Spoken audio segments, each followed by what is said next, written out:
ونعوذ بالله من شرور أنفسنا ومن سيئات أعمالنا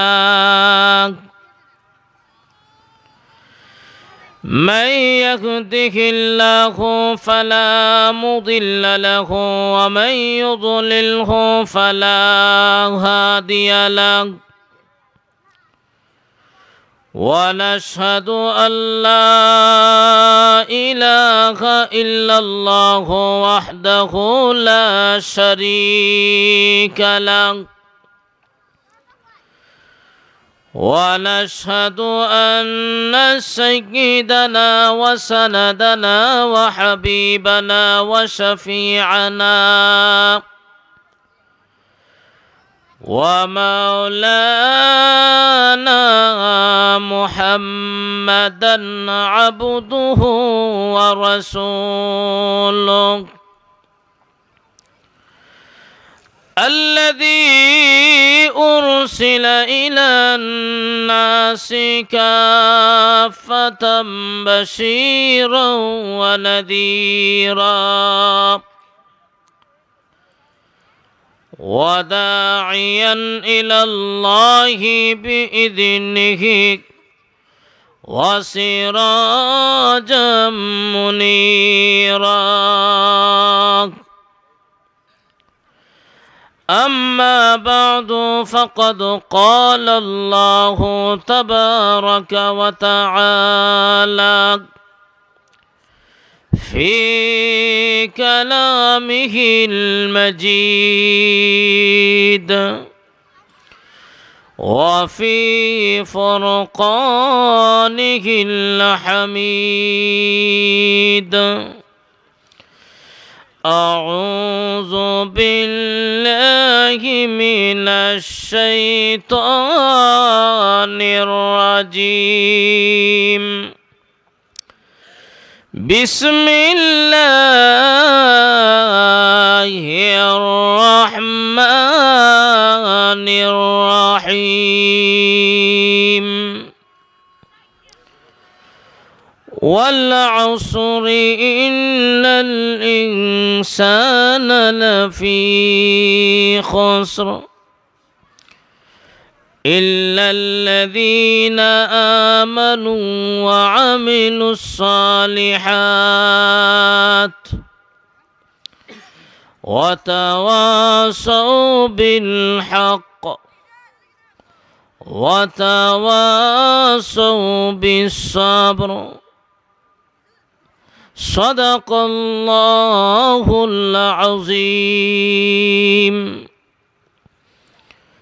একটু মহব্বতের সাথে কয়েক মর্তবা দুরূদ শরীফ পাঠ করি সাল্লাল্লাহু আলা সাইয়্যিদিনা ওয়া মাওলানা মুহাম্মদ ওয়া আলা আলিহি ওয়া আসহাবিহি ওয়া সাল্লাম সাল্লাল্লাহু আলা সাইয়্যিদিনা ومولانا محمد وعلى آله وأصحابه وسلم بلغ العلا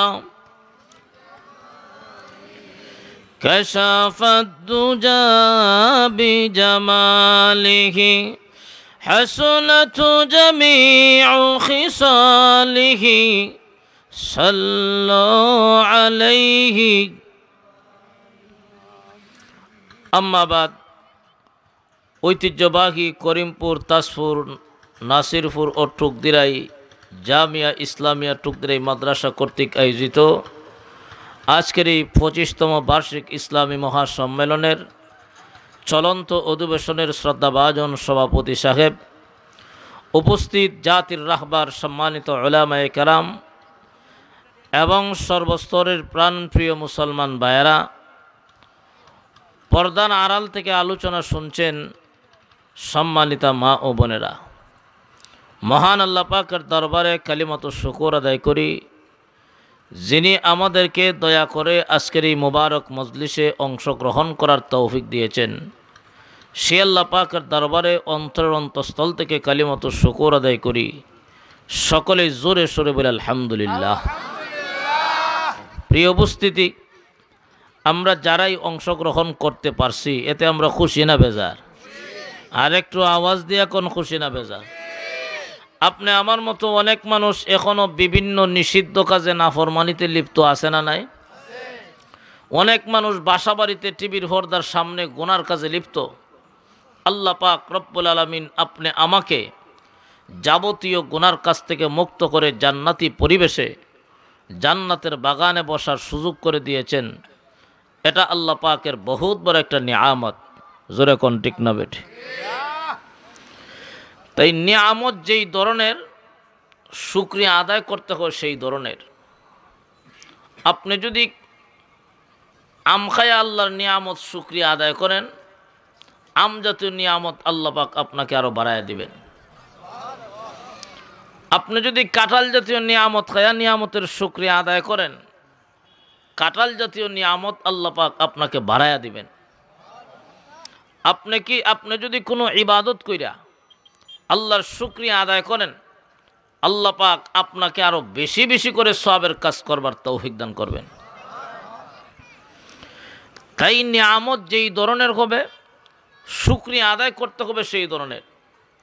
আর কেউ যদি মনে মনে এই কথাটা কয় যে আমি ওয়াজও যাই, আমার ফাড়ার অমুক ব্যক্তি ওয়াজও যায় না, গানও যায়, আমি নামাজ পড়ি, অমুকে নামাজ পড়ে না, এইভাবে যদি অহংকার করেন, বেটাগিরি করেন, তাহলে সওয়াব হইব নি? আরো জোরে কোন? অহংকারী না কইরা যে ওয়াজ অংশগ্রহণ করার ক্ষমতা আমার ছিল না, আমার আল্লাহ আমাকে সুযোগ করে দিয়েছেন, এই জন্য আমি অংশগ্রহণ করতে পারছি। সাথে সাথে যদি আল্লাহর শুকরিয়া আদায় করেন, আল্লাহ পাক আগেই ঘোষণা দিচ্ছেন, বান্দা শোনো, আমি আল্লাহ শুকরিয়া আদায় করার সাথে সাথে তোমার আরো বেশি বেশি করে সওয়াবের কাজ করবার তৌফিক দান করব। যাই হোক, আমি আপনাদের সামনে পবিত্র কোরআন শরীফের সূরাতুল আসর লম্বা আলোচনা, এই লম্বা আলোচনারে অল্প সময়ের ভিতরে আপনাদের সামনে তুলে ধরতে চাই।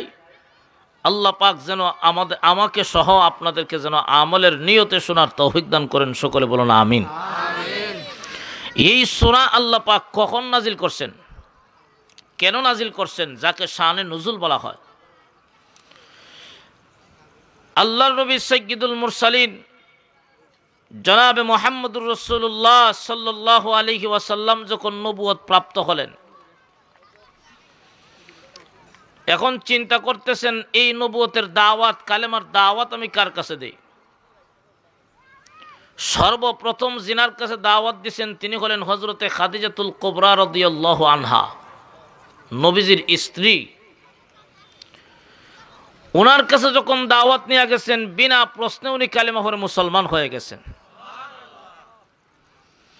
মহিলাদের মধ্যে সর্বপ্রথম যিনি ইসলাম গ্রহণ করেছেন তিনি হলেন হযরতে খাদিজাতুল কুবরা রাদিয়াল্লাহু আনহা। তখন নবীজি চিন্তা করছেন, এখন কার কাছে যাই?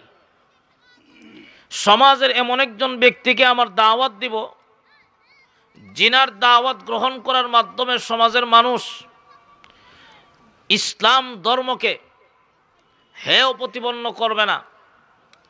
নিশ্চয় তাদেরও ধারণা হবে সমাজের এমন একজন ব্যক্তি যার ওজন সমাজের মধ্যে আছে, যার মর্যাদা সমাজের মধ্যে আছে, এমন একজন ব্যক্তি যদি কালেমার দাওয়াত গ্রহণ করে আমার পক্ষে দাওয়াতি কাজ করতে সহজ হয়ে যাবে।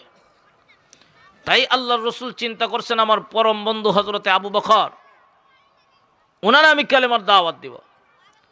আর আবু বকর সিদ্দিক ছিলেন আল্লাহর রাসূলের নবী হওয়ার আগ থেকেরই বন্ধু, এবং উনি ছিলেন একজন কাফরের ব্যবসায়ী। কিসের ব্যবসায়ী? কাফরের ব্যবসায়ী। আবু বকর সিদ্দিকের সঙ্গে ব্যবসায়িক সূত্রে আরেকজনের বন্ধুত্ব ছিল, ওনার নাম হলো গেলাহ বিন উসায়েদ। ব্যবসায়িক সূত্রে বন্ধু। কি সূত্রে? দুইজন ব্যবসায়ী মিলিয়া একটা ভালো সম্পর্ক তৈরি হয়, ব্যবসায়িক সূত্রে বন্ধু। আল্লাহর রাসূল যখন আবু বকর সিদ্দিককে কালেমার দাওয়াত দিয়েছেন, আবু বকর সিদ্দিকও কোনো প্রশ্ন নাই, বিনা প্রশ্নে কালেমা পড়ে মুসলমান হয়ে গেছেন। পুরুষদের মধ্য থেকে সর্বপ্রথম যিনি কালেমা গ্রহণ করছেন তিনি হলেন হযরতে আবু বকর। বালকদের মধ্য থেকে সর্বপ্রথম যিনি ইসলাম গ্রহণ করছেন তিনি হলেন হযরতে আলী। আল্লাহর রাসূল তখন জিজ্ঞাসা করতেছেন, আবু বকর তুমি কোনো প্রশ্নও করলে না, আমি নবী কিভাবে হইলাম? দাওয়াত দেয়া মাত্রই কালেমা পড়ে নিলে, তার কারণ কি? এমনি আবু বকর সিদ্দিক রাদিয়াল্লাহু তাআলা আনহু ডাক দিয়া বলেন, ইয়া রাসূলুল্লাহ, ইয়া হাবিবাল্লাহ, ওগো নবীজি, অনেক দিন আগে আমি ব্যবসার জন্য মক্কা থেকে সিরিয়ায় যখন যাচ্ছিলাম, পথিমধ্যে একটা জায়গায় আমরা অবস্থান করেছিলাম। এমনি তাকায় দেখি গির্জার ভিতর থেকে একজন পাদ্রী আমাদের কাফেলায় কাকে যেন খুঁজতেছে। হঠাৎ করে তাকায় দেখি ওই পাদ্রী আমার হাত ধরে জিজ্ঞাসা করে, বাবা তোমার নাম কি বলো? ওগো নবীজি, আমি জবাব দিলাম আমার নাম আবু বকর।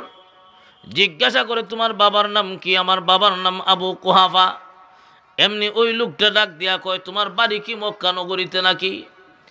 আবু বকর সিদ্দিক রাদিয়াল্লাহু আনহু বলেন, হ্যাঁ আমার বাড়ি মক্কা নগরীতে। এমনি এই লোকটা ডাক দিয়া কয়, আবু বকর তোমার বাবার নাম যদি আবু কুহাফা হয়ে থাকে, বাড়ি যদি মক্কা নগরীতে হয়ে থাকে, তাহলে শুনেও অচিরেই আরবে শেষ নবীর আগমন হবে, অচিরেই আরবে শেষ নবীর আগমন হবে, আর সর্বপ্রথম কালেমার দাওয়াত নিয়ে তোমার কাছে আসবে, আর তুমি ওই সর্বপ্রথম কালেমার দাওয়াত গ্রহণ করে ইতিহাসের কিতাবে সর্বপ্রথম মুসলমান হবে। ওগো নবীজি, ওই দিন থেকে আমি অপেক্ষা করতেছি কোন দিন আপনি এসে বলবেন, আবু বকর আমি মুহাম্মদ আজ থেকে নবী হয়েছি। আমি অপেক্ষা করতেছি আপনি কখন আসবেন আর কালেমার দাওয়াত দিবেন, আর আমি সর্বপ্রথম দাওয়াত গ্রহণ করে মুসলমান হব। আবু বকর সিদ্দিক ইসলাম গ্রহণ করার পরে জিজ্ঞাসা করলেন, ইয়া রাসূলুল্লাহ আমার কাজ কি? ইসলাম গ্রহণ করলে কিছু কাজ আছে না নাই? আরো জোরে এখন, আমি মুসলমান, আমি ইমানদার, ইমান আনার পরে আমার উপর কি দায়িত্ব? আবু বকর সিদ্দিক জিজ্ঞাসা করলেন, ইয়া রাসূলুল্লাহ আমি যেহেতু ইসলাম গ্রহণ করেছি, ইমান গ্রহণ করেছি, এখন আমার দায়িত্ব কি, আমার কাজ কি? আল্লাহর রাসূল বলেন, মানুষের কাছে কাছে কালেমার দাওয়াত পৌঁছায়া দাও। আবু বকর সিদ্দিক ছিলেন কাফরের ব্যবসায়ী, যিনি ইসলাম গ্রহণ করার পর থেকে ঠিক মতো কাফরের ব্যবসায় সময় না দিয়া ইসলামের দাওয়াতের কাজে সময় ব্যয় করেন। আবু বকর সিদ্দিকের দাওয়াতের হলে 14 থেকে 15 জন মানুষ কালেমা পড়ে মুসলমান হয়ে গেছে। যেই লোক ব্যবসায় সময় দিত, এই লোক যদি ব্যবসায় ঠিক মতো সময় না দিতে পারে, আগের মতো কি ব্যবসায় লাভ হইব? আরো জোরে কম। আবু বকর সিদ্দিকের ওই যে ব্যবসায়িক সূত্রে বন্ধু, নাম মনে আছে না আপনারা? গেলাহ বিন উসায়েদ। এই গেলাহ বিন উসায়েদ আবু বকর সিদ্দিককে বলতেছে, আবু বকর কোন নতুন ধর্ম গ্রহণ করলা? আব্দুল্লাহর ছেলে মুহাম্মদের ধর্ম গ্রহণ করে বাপ দাদার ধর্ম বাদ দিয়া এই ধর্মের কাজে তোমার সময়টা ব্যয় করেছো, ব্যবসায় শুধু লস দেখা যাইতেছে, তোমার ব্যবসা ধ্বংস হয়ে যাচ্ছে, তোমার দুনিয়ার জীবন বরবাদ, আখিরাতের জীবনও বরবাদ। নাউজুবিল্লাহ বলবেন না? আবু বকর সিদ্দিক ঈমান আনার কারণে, দাওয়াত ও তাবলীগের কাজ করার কারণে ওনার দুনিয়ার জীবন কি ধ্বংস হয়ে গেছে? আখিরাতের জীবন। এমনি আল্লাহ পাক রব্বুল আলামিন ওই গেলাহ বিন উসায়েদের কথার প্রতিবাদ জানাতে গিয়া, বিশেষ করে গেলাহ বিন উসায়েদ, এই গেলাহ বিন উসায়েদের কথার প্রতিবাদ জানাতে গিয়া আল্লাহ পাক রব্বুল আলামিন আমার তেলাওয়াতকৃত সূরা সূরাতুল আসর আল্লাহ নাজিল করেছে। আল্লাহ পাক রব্বুল আলামিন সূরাতুল আসর নাজিল করে জানায়া দিয়েছেন, ওরে মক্কার বেঈমান কাফেররা, বিশেষ করে গেলাহ বিন উসায়েদ, ওরে গেলাহ বিন উসায়েদ এবং মক্কার বেঈমান কাফেররা শুনো, বিশ্ব নবীর হাতে হাত রেখে ঈমান গ্রহণ করার কারণে, বিশেষ করে আবু বকর সিদ্দিক ঈমান গ্রহণ করার কারণে দুনিয়ার জীবন লস নয়, আখিরাতের জীবনও লস নয়। ঈমান গ্রহণ করার কারণে দুনিয়ার জীবন যেমন সফল হয়ে গেছে, আখিরাতের জীবনও সফল হয়ে যাবে। যদিও এই সূরা আল্লাহ পাক রব্বুল আলামিন নাজিল করেছিলেন আবু বকরের শানে। এই সূরাটার হুকুম কিন্তু কিয়ামত পর্যন্ত আছে। ও দুনিয়ার ইমানদার নারী পুরুষেরা, আল্লাহ সকল ইমানদার নারী পুরুষের পক্ষে সুসংবাদ দিয়েছেন। ও দুনিয়ার ইমানদার নারী পুরুষেরা, ইমানের কারণে, ইমানের মতো দৌলত গ্রহণ করার কারণে দুনিয়ার জীবন লস নয়, আখিরাতের জীবন লস নয়। দুনিয়ার জীবন যেমন সফল হবে, আমি আল্লাহ দুনিয়ার জীবনে শান্তি দিব। এই পৃথিবী থেকে যেদিন বিদায় হয়ে যাবে, দুইটা চক্ষু যেদিন বন্ধ হয়ে যাবে, এই পৃথিবীর মতো একটা দুইটা নয়, আমি আল্লাহ ইমানের কারণে এই পৃথিবীর মতো 10টা পৃথিবীর সমান একটা জান্নাতের মালিক আমি আল্লাহ বানায়া দিব। ইমানের কারণে লাভ না লস? আরো জোরে কোন। ও দুনিয়ার ইমানদার মুসলমান, বিশ্ব নবীর সাহাবীরা যারা নবীর হাতে কালেমা গ্রহণ করেছে, এরার ইজ্জত সম্মান আল্লাহ এমন ভাবে দুনিয়ার জীবনে বাড়াইয়া দিয়েছেন, যাদের কোনো নাম গন্ধও ছিল না, কোনো মর্যাদা ছিল না, কোনো সম্মান ছিল না, কিন্তু ইমানের মতো দৌলত গ্রহণ করার কারণে এমন মর্যাদা বাড়াইয়া দিয়েছেন। আল্লাহ কোরআন শরীফে মর্যাদার সার্টিফিকেট দিয়েছেন। সাহাবীদের সালে বলেন রাদিয়াল্লাহু আনহুম ওয়া রাদু আনহু, আল্লাহ তাদের প্রতি সন্তুষ্ট হয়ে গেছে। আল্লাহর নবীর সাহাবীরাও মহান আল্লাহর প্রতি সন্তুষ্ট হয়ে গেছে। দাম বাড়ছে না কমছে? এজন্য কবি বলেন, हाय की सोहबत से मुश्तक नाम अस्हाबे रसूल, हाय की सोहबत से मुश्तक नाम अस्हाबे रसूल, सोहबते नूरे खुदा उनको बनाया ताजे कुल, सोहबते नूरे खुदा उनको बनाया ताजे कुल, खुद न थे जो राह पर अवरू के हादी बन गया, खुद न थे जो राह पर अवरू के हादी बन गया, क्या नजर थे जिसने मर्दों को मसीहा कर दिया, क्या नजर थे जिसने मर्दों को मसीहा कर दिया। ज़ुल्कुल अल्लाहु अकबर। ও দুনিয়ার ইমানদার মুসলমান, বিশ্ব নবীর কাছে হাত রেখে যারা ঈমান গ্রহণ করেছে, আল্লাহ তাদের মর্যাদা শুধু দুনিয়ার জীবনে নয়, ইতিহাসের কিতাবে কিয়ামত পর্যন্ত সাহাবীদের নাম স্বর্ণালী অক্ষরে লেখা থাকবে। জোরে কোন ঠিক না বেঠিক? ও দুনিয়ার ইমানদার মুসলমান, শুধু দুনিয়ার জীবনে নয়, আখিরাতের জিন্দেগিতেও আল্লাহ পাক রব্বুল আলামিন নবীর সাহাবীরা, আল্লাহর নবীর উম্মত, আমাদের নবীর উম্মত, সকল নবীর উম্মতের আগে জান্নাতে প্রবেশ করবে। আমাদের নবীর উম্মতের আগে সর্বপ্রথম নবীর সাহাবীরা জান্নাতে ঢুকবে। দাম বাড়ছে না কমছে? বিলালের মতো কালো সাহাবী, যিনি ছিলেন গোলাম, গোলামের তো এমনি ইজ্জত নাই, কিন্তু নবীর হাতে ইসলাম গ্রহণ করার কারণে এই বিলালের মর্যাদা আল্লাহ এমনভাবে বাড়াইয়া দিয়েছেন, কিয়ামতের দিন আল্লাহর নবীর উটের লাগাম ধরে ধরে হযরতে বিলাল নবীর সাথে জান্নাতে ঢুকবে। যার আজান না হলে আল্লাহর আরশে আজান পৌঁছে না। একটু জোরে কন্যা সুবহানাল্লাহ। তো ঈমান আনার কারণে, ঈমানের পিছনে মেহনত করলে লাভ আছে না লস? আল্লাহ যুগের শপথ করে বলেন, ওয়াল আসরি ইন্নাল ইনসানা লাফি খুসর।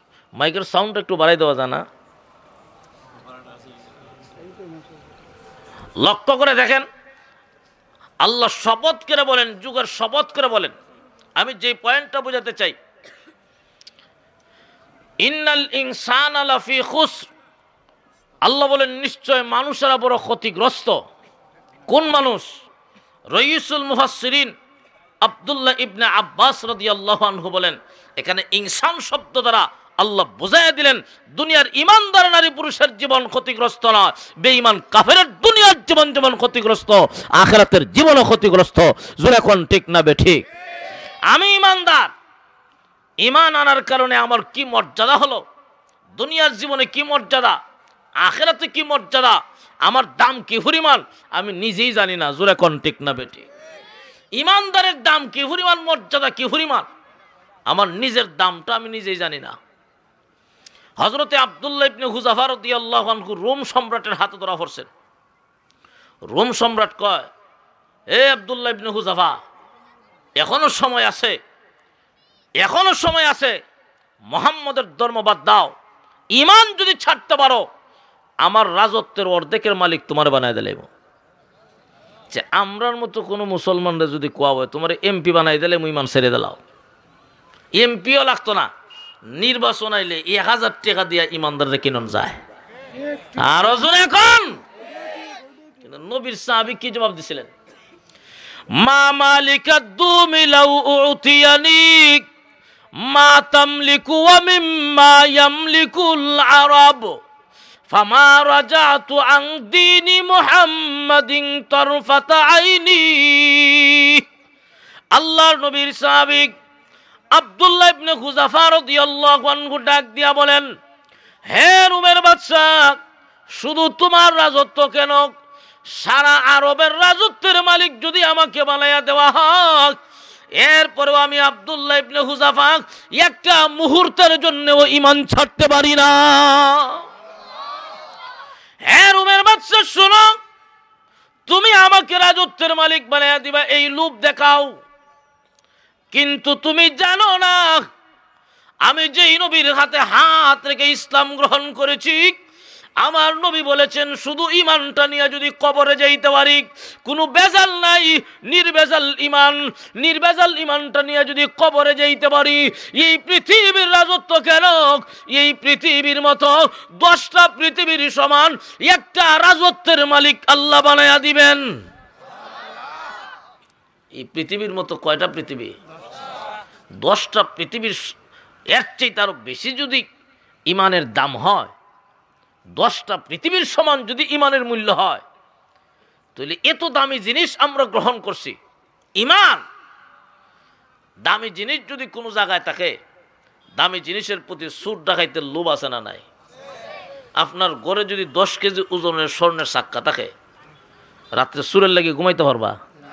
মনে করেন দিরাই এলাকার আপনার এই যে করিমপুর, তাজপুর, নাসিরপুর, টুকদিরাই সকলেই জানে আপনার ঘরে 10 কেজি ওজনের স্বর্ণ আছে, তাহলে আপনি কি শান্তিতে ঘুমাইবা? আর যেই লোকের বাসার 10 কেজি ওজনের স্বর্ণ আছে, এই লোকটা কি পরিমাণ ধনী হইব? বিরাট ধনী। এই সমস্ত লোকের বাসার সামনে দেখবেন একজন পাহারাদার, যে আগে পরিচয় দেন, ঢুকবার আগে আপনার পরিচয় দিন। ঘরের ভিতরে পাহারাদার কারা করবেন? প্রশ্ন করতে পারেন যে হুজুর ঘরের ভিতরে পাহারাদার কেন? আমি এবং আমার ওয়াইফ ছাড়া তো কেউ নাই। আরে ঘরের ভিতরে এই জন্যে কইছি, সম্ভাবনা আছে আপনার বিবি, আপনার ওয়াইফ আপনাকে জবাই করে সেই 10 কেজি ওজনের স্বর্ণের মালিক হয়ে যাওয়ার। আপনার বউ যদি 10 কেজি ওজনের স্বর্ণের মালিক হয়, তাহলে আপনার মতো জামাই কয়টা কিনতে পারবো? হিসাব আছে। তাহলে দামি জিনিসের প্রতি লোভ আছে না নাই? আরো জোরে এখন। হ্যাঁ দুনিয়ার মানুষেরা শোনো, 10 কেজি ওজনের স্বর্ণের মালিক যদি তুমি হও, অসতর্ক অবস্থায় ঘুমাইতে পারো না, সদা সর্বদা সতর্ক অবস্থান নিয়ে ঘুমাও, যেন চোর ডাকাত হামলা করে তোমার স্বর্ণ নিয়ে না যাক। ঠিক তেমনি ভাবে ও দুনিয়ার ইমানদার নারী পুরুষেরা, তুমি একজন ইমানদার, তোমার ইমানের দাম যদি 10টা পৃথিবীর সমান হয়, তাহলে এই ইমান চুরি করার জন্য আপনি আমার পিছনে চোর ডাকাইত আছে না নাই? আরো জোরে এখন।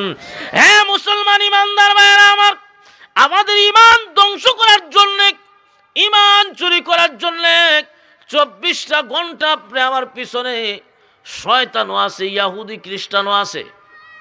আরো জোরে এখন। শয়তান আছে, ইহুদি খ্রিস্টান আছে।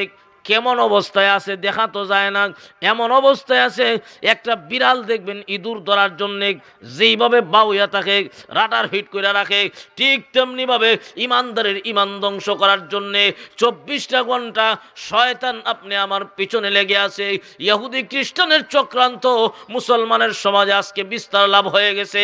ও মুসলমান, ঘুমায় থাকলে চলবে না, সজাগ থাকতে হবে, যেন ইহুদি খ্রিস্টান শয়তান হামলা করে যেন একজন ইমানদারের ইমান চিনায় নিতে না পারে। কিন্তু ইমান কিভাবে নেওয়া যায়? মাইরিয়া ফিটিয়া ইমান নেওয়া যায় না। জোরে কোন ঠিক না বেঠিক? নামাজ পড়ে না, কিন্তু ইমানের কারণে যদি আঘাত করা হয়, তখন দেখবেন ইমানের পাওয়ার আরো বাড়ে। জোরে কোন ঠিক না বেঠিক? তো মারিয়া কাউকে ইমান নেওয়া গেছে না, কৌশলে ইমান নেয়। কিভাবে? কৌশলে ইমান নেয়। যেমন কৌশলে কিভাবে? দেখাইব খুব সবের কাজ, ফিওর কাজ, আর করাইব শিরকি কাজ। জোরে কোন ঠিক না বেটে? একটা উদাহরণ দেই। আমরা শুরু সময় দেখতেন না, একজন আরেকজনটা কইতাম যে আঙ্গুলো ধরো, হ্যাঁ, তো যে ধরতো চায়, যেই মাত্র বাও হয় আঙ্গুল কি এটুই থাকে না, পরিবর্তন হয়, দেখাইলো কোনটা আর ধরাইলো কোনটা। ঠিক তেমনি ভাবে আমাদের সমাজের সরল মনা মুসলমানের নারী পুরুষের ইমান ধ্বংস করার জন্য দেখাবে সবের কাজ, করাবে শিরকি কাজ, দেখাবে সবের কাজ, করাবে গুনার কাজ। জোরে কোন ঠিক না বে ঠিক? দেখাইব পবিত্র উরুস মোবারক, পবিত্র। আমরা নিজে দিকে আইছি পবিত্র না অপবিত্র, এমনি কই না, দিকে আইছি। ও মুসলমান, আল্লাহ বলছেন নির্ভেজাল ইমান নিয়ে যদি কবরে যাও, নির্ভেজাল ইমান কারে কয়? নির্ভেজাল ইমান হলো এই পৃথিবীতে যতদিন থাকবো গোলামি করব কার? আরো জোরে এখন। আমি মুসলমান বিশ্বাস করি পৃথিবীর একচ্ছত্র মালিক হলেন আল্লাহ। ডাইরেক্ট না দেখলেও ইনডাইরেক্ট আল্লাহরে দেখছি, ইনডাইরেক্ট দেখছি। ইনডাইরেক্ট কিভাবে? কথা আসলে লম্বা হয়ে যায়। আমরা যারা মোবাইল ব্যবহার করি, মোবাইল করি না, এই মোবাইলও যে ইন্টারনেট নামক একটা বস্তু আছে আমরা জানিনি। ওই যে নির্বাচনের আগে যে অফ করছিল, হ্যাঁ, মুরব্বী যারা এরা হয়তো না চিনতে পারেন, বর্তমান ডিজিটাল যুগের যারা যুবক আছে এরা অবশ্যই চিনবেন। ইন্টারনেট নামক একটা বস্তু আছে, দেখছি কোনো দিন, দেখা যায় না, কিন্তু বিশ্বাস করি কেন, আলামত আছে। কি আলামত? ইন্টারনেট যদি চালু থাকে ডাটা চালু হবে, ফেসবুক ব্যবহার করা যাবে, ইউটিউব ব্যবহার করা যাবে। ইন্টারনেট যদি সীমিত সময়ের জন্য বন্ধ থাকে, যারা চালু হবে না, ফেসবুক ইউটিউব ব্যবহার করা যাবে না, ব্যাংকে অনলাইনে লেনদেনও হবে না। জোরে কোন ঠিক না বেঠিক? তাহলে বিশ্বাস করি কেন, আলামত আছে। কি আছে? আরো জোরে কোন। হ্যাঁ, দুনিয়ার ইমানদার নারী পুরুষেরা এই দুনিয়ার চরম চক্ষু দিয়া আল্লাহ দেখা যায় না, কথা ঠিক। লা তুদরিকুহুল আবসার, দুনিয়ার চরম চক্ষু দিয়ে আল্লাহ দেখতে পারবা না, কিন্তু আলামত আছে। আল্লাহ যে আছেন আলামত আছে। কি আলামত? সূর্য পূর্ব দিক থেকে উদিত হয়, পশ্চিম দিকে অস্ত যায়, তারকা উদিত হয়, চন্দ্র উদিত হয়, সূর্য উদিত হয়, দিন যায়, দিনের পরে রাত। এই যে বিশ্ব ভূমণ্ডল পরিচালিত হইতেছে, এই যে একটা আলামত, এই আলামতে প্রমাণ করে নিশ্চয় পৃথিবী পরিচালনা করনেওয়ালা একজন আছেন, তিনি হলেন আল্লাহ।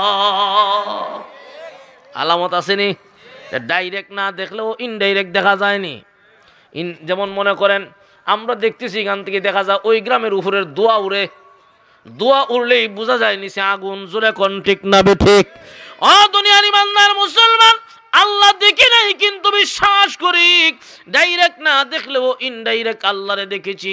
আমরা ইমানদার, আমার দায়িত্ব হলো আমি আল্লাহর গোলাম। এই পৃথিবীতে যতদিন থাকবো গোলামের জন্য উচিত হলো আল মুনিবের কথা অনুযায়ী জীবনযাপন করা। জোরে কোন ঠিক না বেঠিক? কোন গোলাম যদি এই দুনিয়ার জমিনে মুনিবের কথা অনুযায়ী জীবনযাপন করে, তখন আল্লাহ বলেন ওয়াকানা হাক্কান আলাইনা নাসরুল মুমিনিন। আল্লাহ পাক জানায় দিয়েছেন, কোন মুমিন যদি, কোন গোলাম যদি আমার হুকুম আহকাম অনুযায়ী জীবন পরিচালনা করে, আমার কথা মানে, আমি আল্লাহর উপর ওয়াজিব হয়ে যায় ওই মুমিনকে দুনিয়া এবং আখিরাতে সাহায্য করা। জোরে কন্যা সুবহানাল্লাহ। দুনিয়ার মুসলমান ইমানদার, আমরা আল্লাহর গোলাম, আমাদের জন্য উচিত হলো মুনিবের কথা অনুযায়ী জীবনযাপন করা।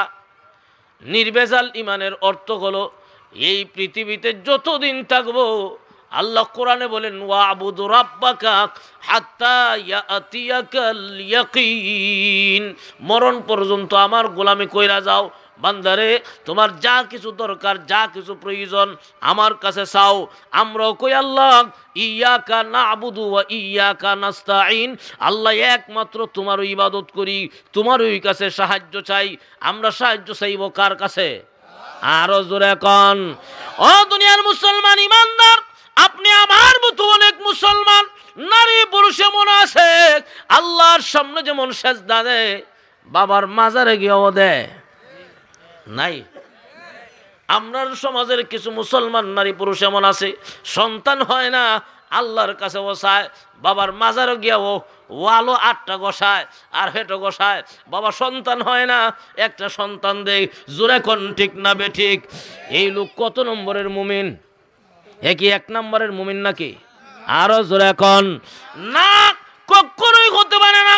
ও দুনিয়ার ইমানদার নারী পুরুষেরা 1 নম্বরের মুমিন যদি হতে পারো গো, 1 নম্বরের ইমান নিয়ে যদি কবরে যাইতে পারো, আল্লাহর নবী বলেন এই পৃথিবীর মতো 1টা 2টা নয় 10টা পৃথিবীর সমান একটা জান্নাতের মালিক আল্লাহ বানায়া দিবে। এই জন্য আল্লাহ বলেন ও মক্কার বেঈমান কাফেররা, বিশেষ করে সাদিব গেলাবি নুসায়েদ, তোমরা শুনে রাখো আমার নবীর কাছে যারা ঈমান গ্রহণ করেছে এরা দুনিয়ার জীবন লস নয়, আখিরাতের জীবনও লস নয়। দুনিয়ার জীবন সুখময় আমি আল্লাহ করে দিব, আর পরকালীন জীবনেও আমি আল্লাহ তাদেরকে জান্নাত দান করব, আমি আল্লাহ তাদেরকে এই নিয়ামত দিব, কারণ ঈমানদারের জিম্মাদার একমাত্র আমি আল্লাহ গ্রহণ করে নিয়েছি। এই পৃথিবীর জমিনে এখন পর্যন্ত যত ঈমানদার আছে এরার উপরেও এই হুকুম আছে না নাই? আল্লাহ আগেই জানাই দিচ্ছেন ঈমানদার যারা তোমরা ঘাবড়াইও না, চিন্তিত হইও না। যদিও দুনিয়ার জমিনে তোমরা কাফির বেঈমানের মতো সুখে শান্তিতে চলতে পারবা না, এই জন্য ঘাবড়াইও না। একবার খাও আর একবার খাইতে পারে না। একজন রিক্সা চালক ব্যক্তি যদি ফাক্কা ঈমান নিয়ে কবরে যায়, একজন দরিদ্র মানুষ দিনে আনে দিনে খায়, 300 টাকা 500 টাকা দিনে রুজি করে, বাচ্চা নিয়ে এই টাকা দিয়ে ফ্যামিলি চালায়, এমন ব্যক্তিও যদি ঈমানের উপর ইস্তেকামত থাকে আর নামাজের সময় যদি নামাজ আদায় করতে পারে, আল্লাহর গোলামি যদি করতে পারে, আল্লাহ জানাই দিয়েছেন এই পৃথিবীর জমিনে আমি আল্লাহ তোমাকে শান্তি দান করব। এই শান্তির অর্থ এটা না কাফির বেঈমানের দেখা যায় কোটি টাকার গাড়ি চালায় আর আমি ঠেলা গাড়িও চালাইতে পারি না। অনেক ধনী লোক এমন আছে কোটি টাকার মালিক, ডাক্তারের নিষেধ গরু গোশত খাইতে পারবে না, এমন আছে না নাই? ভালো ভালো জিনিস যেটা এটা নিষেধ। রাত্রে ঘুমাইলে দেখা যায় ট্যাবলেট 1টার জায়গা 2 টাকায়, ঘুম নাই। আর আরেকজন দিন মজুর ব্যক্তি ট্যাবলেটও খাওয়ান লাগে না, এশারের নামাজ সুরে যদি ঘুমায় ফজরের আগে মাঝখানে চৌক ভাঙ্গে না, মনে আছে না নাই? আর খাওয়ার বেলায় মাশাল্লাহ ৭০ যদি খায় ও জমিয়ে যায়। আরো জোর এখন তো প্রকৃত হক শান্তিকার কোটি টাকার মালিক না যে নাই হে শান্তি? দুনিয়ার ঈমানদারেরা আল্লাহ জানায়া দিয়েছেন ঈমান যদি পরিপূর্ণ হক আর যদি আমার গোলামি করতে পারো, আমি আল্লাহ দুনিয়ার জীবন তোমার সুখময় বানায়া দিব, শান্তির জীবন দিব। আর পৃথিবী থেকে যেদিন বিদায় হয়ে যাবে, 2টা চক্ষু যেদিন বন্ধ হয়ে যাবে, মরতে দেরি হবে, আমি আল্লাহর তৈরি জান্নাতের মেহমান হতে দেরি হবে না। জান্নাতের কি হইমু? মেহমান কেন কইছেন? আল্লাহ কোরআনে কইছেন ইন্নাল্লাযীনা আমানু ওয়া আমিলুস সালিহাত কানাত লাহুম জান্নাতুল ফিরদাউসি নুজুলা।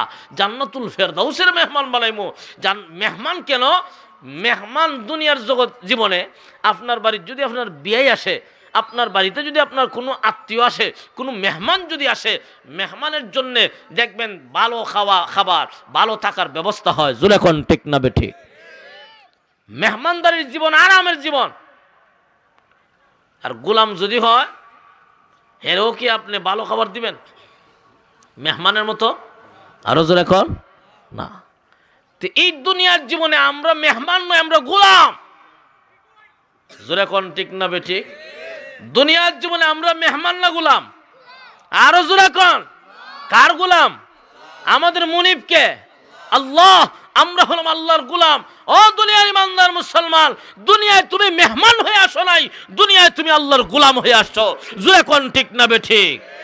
এজন্য কবি বলেন আইশো ইশরত কে লিয়ে দুনিয়া নেহি, আইশো ইশরত কে লিয়ে দুনিয়া নেহি, याद रख तू बंदा है तू मेहमान नहीं, याद रख तू बांदा है तू मेहमान नहीं।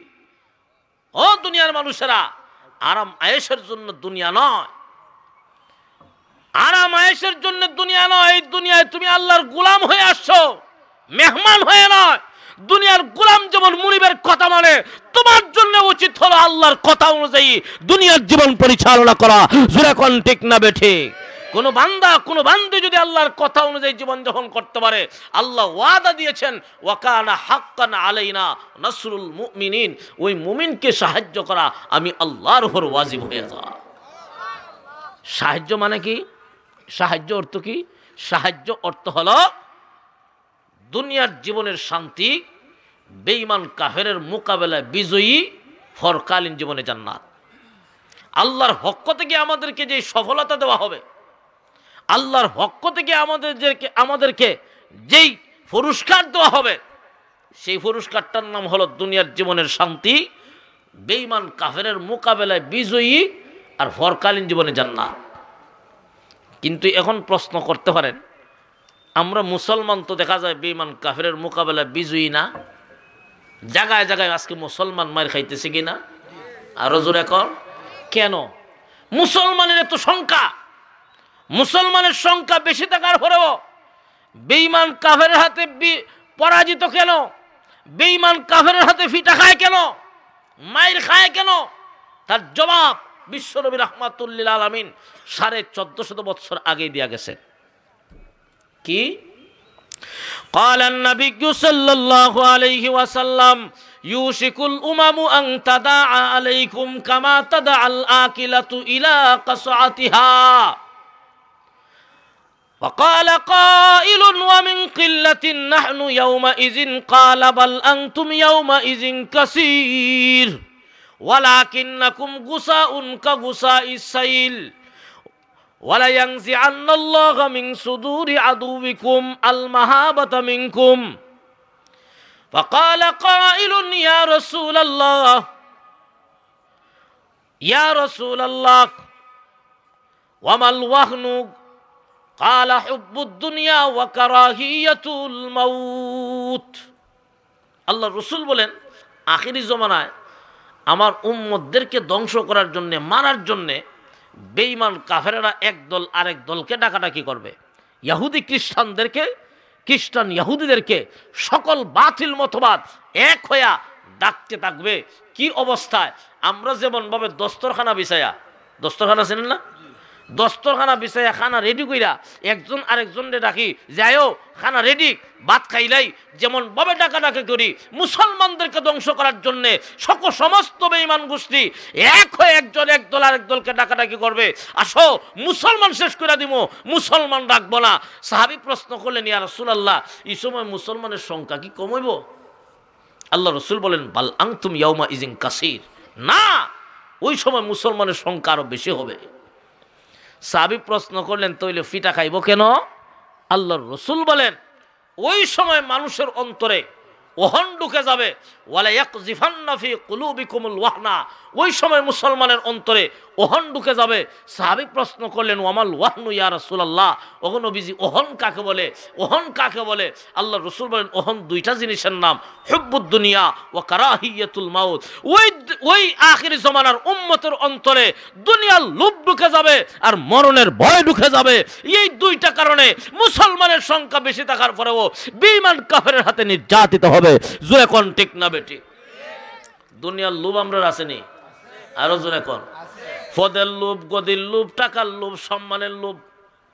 আমার গদি ঠিক থাকতেইব, ইসলামের 12টা বাজো, আমার ভোট ঠিক থাকতেইব। এই যে ইসলামের যদি 12টা বাজে অসুবিধা নাই। জোরে কোন ঠিক না বেটি? সাধারণ টাকার লোভে একজন মানুষ তার অবস্থান থেকে ফিরে যায়। ওই যে আল্লাহ কোরআনে বলেন, নবীর সাহাবীরা আশিদ্দাউ আলাল কুফার, সাহাবীদের চরিত্র কাফেরের মোকাবেলায় কঠোর। এই কঠোরের ব্যাখ্যায় মুফাসসিরিনে কেরাম বলেন যে একজন মানুষ তার অবস্থান থেকে সরে যায় দুইটা কারণে, একটা হলো দুনিয়ার লোভের কারণে, আর একটা হলো মরণের ভয়ের কারণে। সাহাবীদের অন্তরে কি দুনিয়ার লোভ ছিল? আরো জোরে কর। কিন্তু আজকে আমাদের অন্তরে দুনিয়ার লোভ আছে না নাই? এই দুনিয়ার লোভের টাকার কারণে আমি আজকে যদি হক কথা বলতে যাই, আর যদি কয় 1 লাখ টাকা, চোখের সামনে তুলে ধরে আমি বলবো? অনেক মুসলমান, সব না, অনেক মুসলমান বলবে, তাহলে এই টাকার বিনিময়ে হক কথা বলতে পারে না। আজকে যদি দেখা যায় হক কথা বলার কারণে ফাঁসির কষ্টে ঝুলানো হয়, তখন দেখবেন মুসলমান তুকাই হওয়া যায় না। জোরে কোন ঠিক না বেঠিক? সব না, অনেক আল্লাহর ওলি, আল্লাহ ওয়ালাগুন এমন আছেন, অনেক ইমানদার নারী পুরুষ এমন আছে নিজের জীবন দেয়া দিবে, তথাপি বেঈমান কাফেরের মোকাবেলায় নিজেদেরকে বিলিয়ে দিবে না, বেঈমান কাফেরের মোকাবেলায় পরাজিত বহন করবে না। জোরে কোন ঠিক না বেঠিক?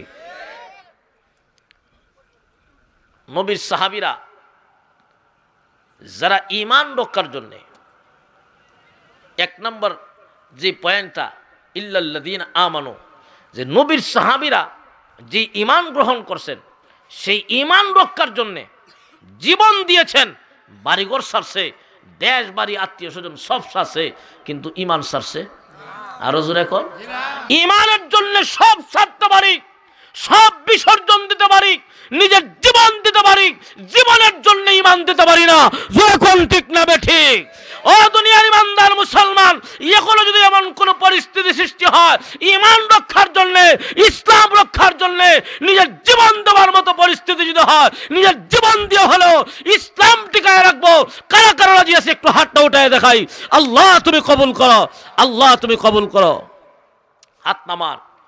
এই ঈমান যদি সাহাবীদের ঈমানের মতো হয়ে যায়, শক্তিশালী ঈমান, পাওয়ারফুল ঈমান, যেই ঈমান বাতিলের কাছে মাথা নত করে না, যেই ঈমান হক কথা বলতে দুনিয়ার লোভ তাকে বাধা দিতে পারে না, এমন ঈমানদারের বেলা আল্লাহ বলেন তোমার জন্য আসমান থেকে আমি আল্লাহ রহমতের দরজা খুলে দেই। এমন ঈমানদারদেরকে আমি আল্লাহ দাপে দাপে যেখানেই আটকে যাবে আমি আল্লাহ তাকে কুদরতিভাবে সাহায্য করব। আজকে আমাদের উপর এমন রহমত হয় না কেন? আমাদের ঈমানের দুর্বলতা। কিসে দুর্বলতা? আরো জোরে এখন। এই জন্য মরণ পর্যন্ত যতদিন থাকবো আমি ঈমানদার, এই ইসলামকে আমি ভালোবাসবো, ঈমানকে ভালোবাসবো। কিন্তু আজকে মুমিন ইসলাম ভালো হয় না, হে ঈমানদার, হে মুসলমানের বাচ্চা, কিন্তু ইসলাম তার কাছে ভালো লাগে না। জোরে কোন ঠিক না বেঠিক? ইসলামী আইন কানুন তার কাছে ভালো লাগে না। নির্বাজাল ইমানের এসব একটা ব্যাখ্যা, হে মুসলমান ইসলামী পোশাক ভালো লাগে না। জোরে কোন ঠিক না বেঠিক? আমি মুসলমান, মুসলমানের কালচার আমার কাছে ভালো লাগে না। অনেক মুসলমান আছে অনেক জায়গায় প্রশ্ন করে, তো ওয়াজ মাহফিল কেন? ওয়াজ মাহফিল ভালো হয় না, মাইকের আওয়াজ, গান হলে কোনো কথা নাই, এমন আছে না নাই? এ কত নম্বরের ঈমানদার, তার বিচার আল্লাহর কাছে হবে। আমি মুসলমান, আমার পোশাক পরিচ্ছদ দেখা যায় আজকে ইসলামী পোশাক নাই, ইহুদি খ্রিস্টানের পোশাক, এমন আছে না নাই? আমি ঈমানদার দাবি করি, কিন্তু ইসলামের আইন কানুন ভালো লাগে না। আল্লাহ রাসূল বলেন, শোনো, আল মারউ মা মান আহাব্বা, যে যারে মহব্বত করবা তার সাথে তার হাসর হইব। আপনি যদি মুহাম্মদুর রাসূলুল্লাহর আদর্শ গ্রহণ করেন, আপনি যদি ইসলাম মহব্বত করে ইসলামী পোশাক পরিচ্ছদ পরেন, আপনি যদি ইসলামী আইন নিজের জীবনে বাস্তবায়ন করতে পারেন, আপনার হাসর হবে নবী মুহাম্মদুর রাসূলুল্লাহর সাথে। আর ইহুদি খ্রিস্টানের কালচার যদি তুমি ঈমানদারের সমাজে প্রতিষ্ঠিত হয়, ঈমানদার দাপে দাপে ধ্বংস হবে, আর ঈমানদারের হাসর হবে ইহুদি খ্রিস্টানের সাথে। আল্লাহ কোরআনে পরিষ্কার না করছেন, ইয়া আইয়ুহাল্লাযীনা আমানু লা তাত্তাখিযুল ইয়াহুদা ওয়ান নাসারা আউলিয়া বাযুহুম আউলিয়াউ বায ওয়া মান ইয়াতাওয়াল্লাহুম মিনকুম ফাইন্নাহু মিনহুম ইন্নাল্লাহা লা ইয়াহদিল কওমাজ যালিমিন। আল্লাহ বলেন, ও দুনিয়ার ঈমানদারেরা, ইহুদি খ্রিস্টানদের বন্ধু বানায়ো না। ইহুদি খ্রিস্টান কখনোই তোমাদের বন্ধু হতে পারে না। ইহুদি খ্রিস্টান মুসলমানের বন্ধু হতে পারে না। এরা মুসলমানের চিরন্তন শত্রু, আগেও ছিল, এখনো কিয়ামত পর্যন্ত। তাহলে ইহুদি খ্রিস্টানদের বন্ধু বানায় না, অর্থ হলো বন্ধু। অর্থ কি? বন্ধু অর্থ আগে কি শুনেন। আপনি যদি কাউরে মহব্বত করেন, দেখবেন হের সব কিছু আপনার কাছে ভালো লাগে। জোরে কোন ঠিক না বেটি? আপনি যদি কোনো প্রেমিকারে মহব্বত করেন, এই প্রেমিকা কোন ভাই হাঁটা চলাফেরা করে, এটা আপনার কাছে ভালো লাগে। জোরে কোন ঠিক না বেঠিক? আপনি যদি কোনো নায়ককে পছন্দ করেন, এই নায়ক কোন পোশাকটা হলো আপনার কাছে ভালো লাগে, আপনিও চান এই নায়কের মতো পোশাক পরতে। জোরে কোন? আপনি যদি কোনো খেলোয়াড়কে মহব্বত করেন, এই খেলোয়াড়ের কোন ভাই চুল কাটছে, এটাও আপনার কাছে ভালো লাগে। কথা বলেন না কেন? আরো জোরে কোন? এই বছর নাই গত বছর আসিল, চুলের উপর গজব নাজিল হয়েছিল, বোঝা যায় বাঘে আশ্রয় রেখে দিছে। জোরে কোন ঠিক না বেঠিক? ও মুসলমান, এটা ইসলামী সংস্কৃতি নয়, ইসলামী সংস্কৃতি নয়, ইহুদি খ্রিস্টানের সংস্কৃতি। যা আপনি যদি তাদের সংস্কৃতি গ্রহণ করেন, বোঝা গেল আপনি তাদেরকে মহব্বত করেন। তাদেরকে যদি মহব্বত করেন, ইমানদার হয়ে যদি তাদেরকে মহব্বত করেন, তোমার হাসর হবে ইহুদি খ্রিস্টানের সাথে। সুতরাং সাবধান, আমি মুসলমান, আমি মুসলমান, ইহুদি খ্রিস্টানের কালচার গ্রহণ করে তাদেরকে বন্ধু বানাবো? এই দ্বন্দ্বে বন্ধু বানাইতে খুব সাবধান। আপনি কারে মহব্বত করতেছেন, কারে মহব্বত করতেছেন? যেমন এক হাদিসের মধ্যে আছে, উকবা ইবনে আবি মুআইত এক কাফির সর্দার। এ যদি কোনো শহরে যাইত, শহর থেকে বাড়িতে আসার পরে কয়েকজন বন্ধু বান্ধব নিয়ে দাওয়াত খাওয়াইতো। আমরার মধ্যে অনেক মানুষ এমন আছে যে কোনো বেড়ানির থেকে আসার পরে বা বিদেশ থেকে আসার পরে হ্যাঁ বন্ধু বান্ধব আত্মীয় স্বজনদের দাওয়াত দিয়ে না খাওয়ায়। জোরে কোন ঠিক কিনা? ওই উকবা ইবনে আবি মুআইত কাফির সর্দার, এও একদিন শহর থেকে আয়া মক্কার কিছু কাফির লিডারদেরকে দাওয়াত দিছে, সাথে সাথে আল্লাহর রাসূল সাল্লাল্লাহু আলাইহি ওয়াসাল্লাম দাওয়াত দিছে। সুবহানাল্লাহ। নবীও গেছেন তার বাড়ির দাওয়াত খাইতে। আমি সংক্ষেপে বলতেছি, নবীর সামনে খাবার রেডি। আল্লাহর রাসূল বলেন, উকবা, আমি তোমার খাবার ততক্ষণ পর্যন্ত গ্রহণ করব না যতক্ষণ না তুমি এই কালেমা বিশ্বাস স্থাপন না করো, আশহাদু আল্লা ইলাহা ইল্লাল্লাহু ওয়াহদাহু লা শারীকা লা ওয়া আশহাদু আন্না মুহাম্মাদান আবদুহু ওয়া রাসূলুহু। উকবা ইবনে আবি মুআইত পড়ছে বিপদ। নবীর মতো যদিও ঈমান গ্রহণ করে নাই, কিন্তু জানে আব্দুল্লাহর ছেলে মুহাম্মদ সম্ভ্রান্ত ফ্যামিলির লোক, আব্দুল্লাহর ছেলে মুহাম্মদের মর্যাদা তাদের মধ্যে সারা আরবের মধ্যে সবচাইতে বেশি, কিন্তু ঈমান গ্রহণ করে না। এই ব্যক্তি যদি আমার বাড়ির থেকে না খাইয়া যান, তাহলে লজ্জার কথা। শেষ পর্যন্ত বাধ্য হইয়া কয়, আমি পড়ছি আশহাদু আল্লা ইলাহা ইল্লাল্লাহু ওয়াহদাহু লা শারীকা লা ওয়া আশহাদু আন্না মুহাম্মাদান আবদুহু ওয়া রাসূলুহু। এই উকবা ইবনে আবি মুআইতের আরেকটা বন্ধু ছিল, এর নাম হলো উবাই ইবনে খলফ। উমাইয়া ইবনে খলফের ভাই হলো উবাই ইবনে খলফ। উমাইয়া ইবনে খলফ কেমন দুষ্ট! হযরত বিলাল হাবশিকে যিনি নির্যাতন করেছিলেন, সেই উমাইয়ার ভাই হলো উবাই ইবনে খলফ। উবাই ইবনে খলফ উকবারে কইতেছে, বন্ধু, মুহাম্মদের কথা তুমি কি মানছ? শুনছি তুমি নাকি ঈমান গ্রহণ করে নিছ। কই, এই ব্যাপার, এখন যদি মুহাম্মদ আমার বাড়ি থেকে না খাইয়া যায় আমার লজ্জা হবে, তাই বাধ্য হয়ে আমি ঈমান গ্রহণ করে নিছি। এ উবাইয়া ইবনে খলফ তার বন্ধুর ডাক দেয়া কয়, শুন, এখনো সময় আছে, ফার্স্ট টু লাস্ট আলটিমেটাম, যেই কালেমা গ্রহণ করছস মুহাম্মদের কালেমা মুহাম্মদের কাছে ফেরত দিয়ে আয়। জোরে কন্যা নাউজুবিল্লাহ। আর ফেরত দিয়ে শুধু আইস না, আসার সময় মুহাম্মদের মুখের উপরে তুতু মাইরাইবে। হে, বন্ধুত্ব রক্ষার লাগে। আমরা সমাজে কিছু বন্ধু আছে, বন্ধুত্ব রক্ষা করার লাগে বাবার টেকা চুরি করে লয়ে যায়। বাপের ফকেরের টেকা বন্ধুত্ব বজায় রাখতে গিয়া প্রেমিকার তোলে টেকা খরচ করে, বন্ধুর তোলে টেকা খরচ করে, কিন্তু বন্ধু ছাড়ে না। আর নবীজি তিরমিজি শরীফের একখানা হাদিস আছে যে কিয়ামতের 15টা ছোট আলামত, এর মধ্যে একটা হলো ওয়া আকসা আবাহু,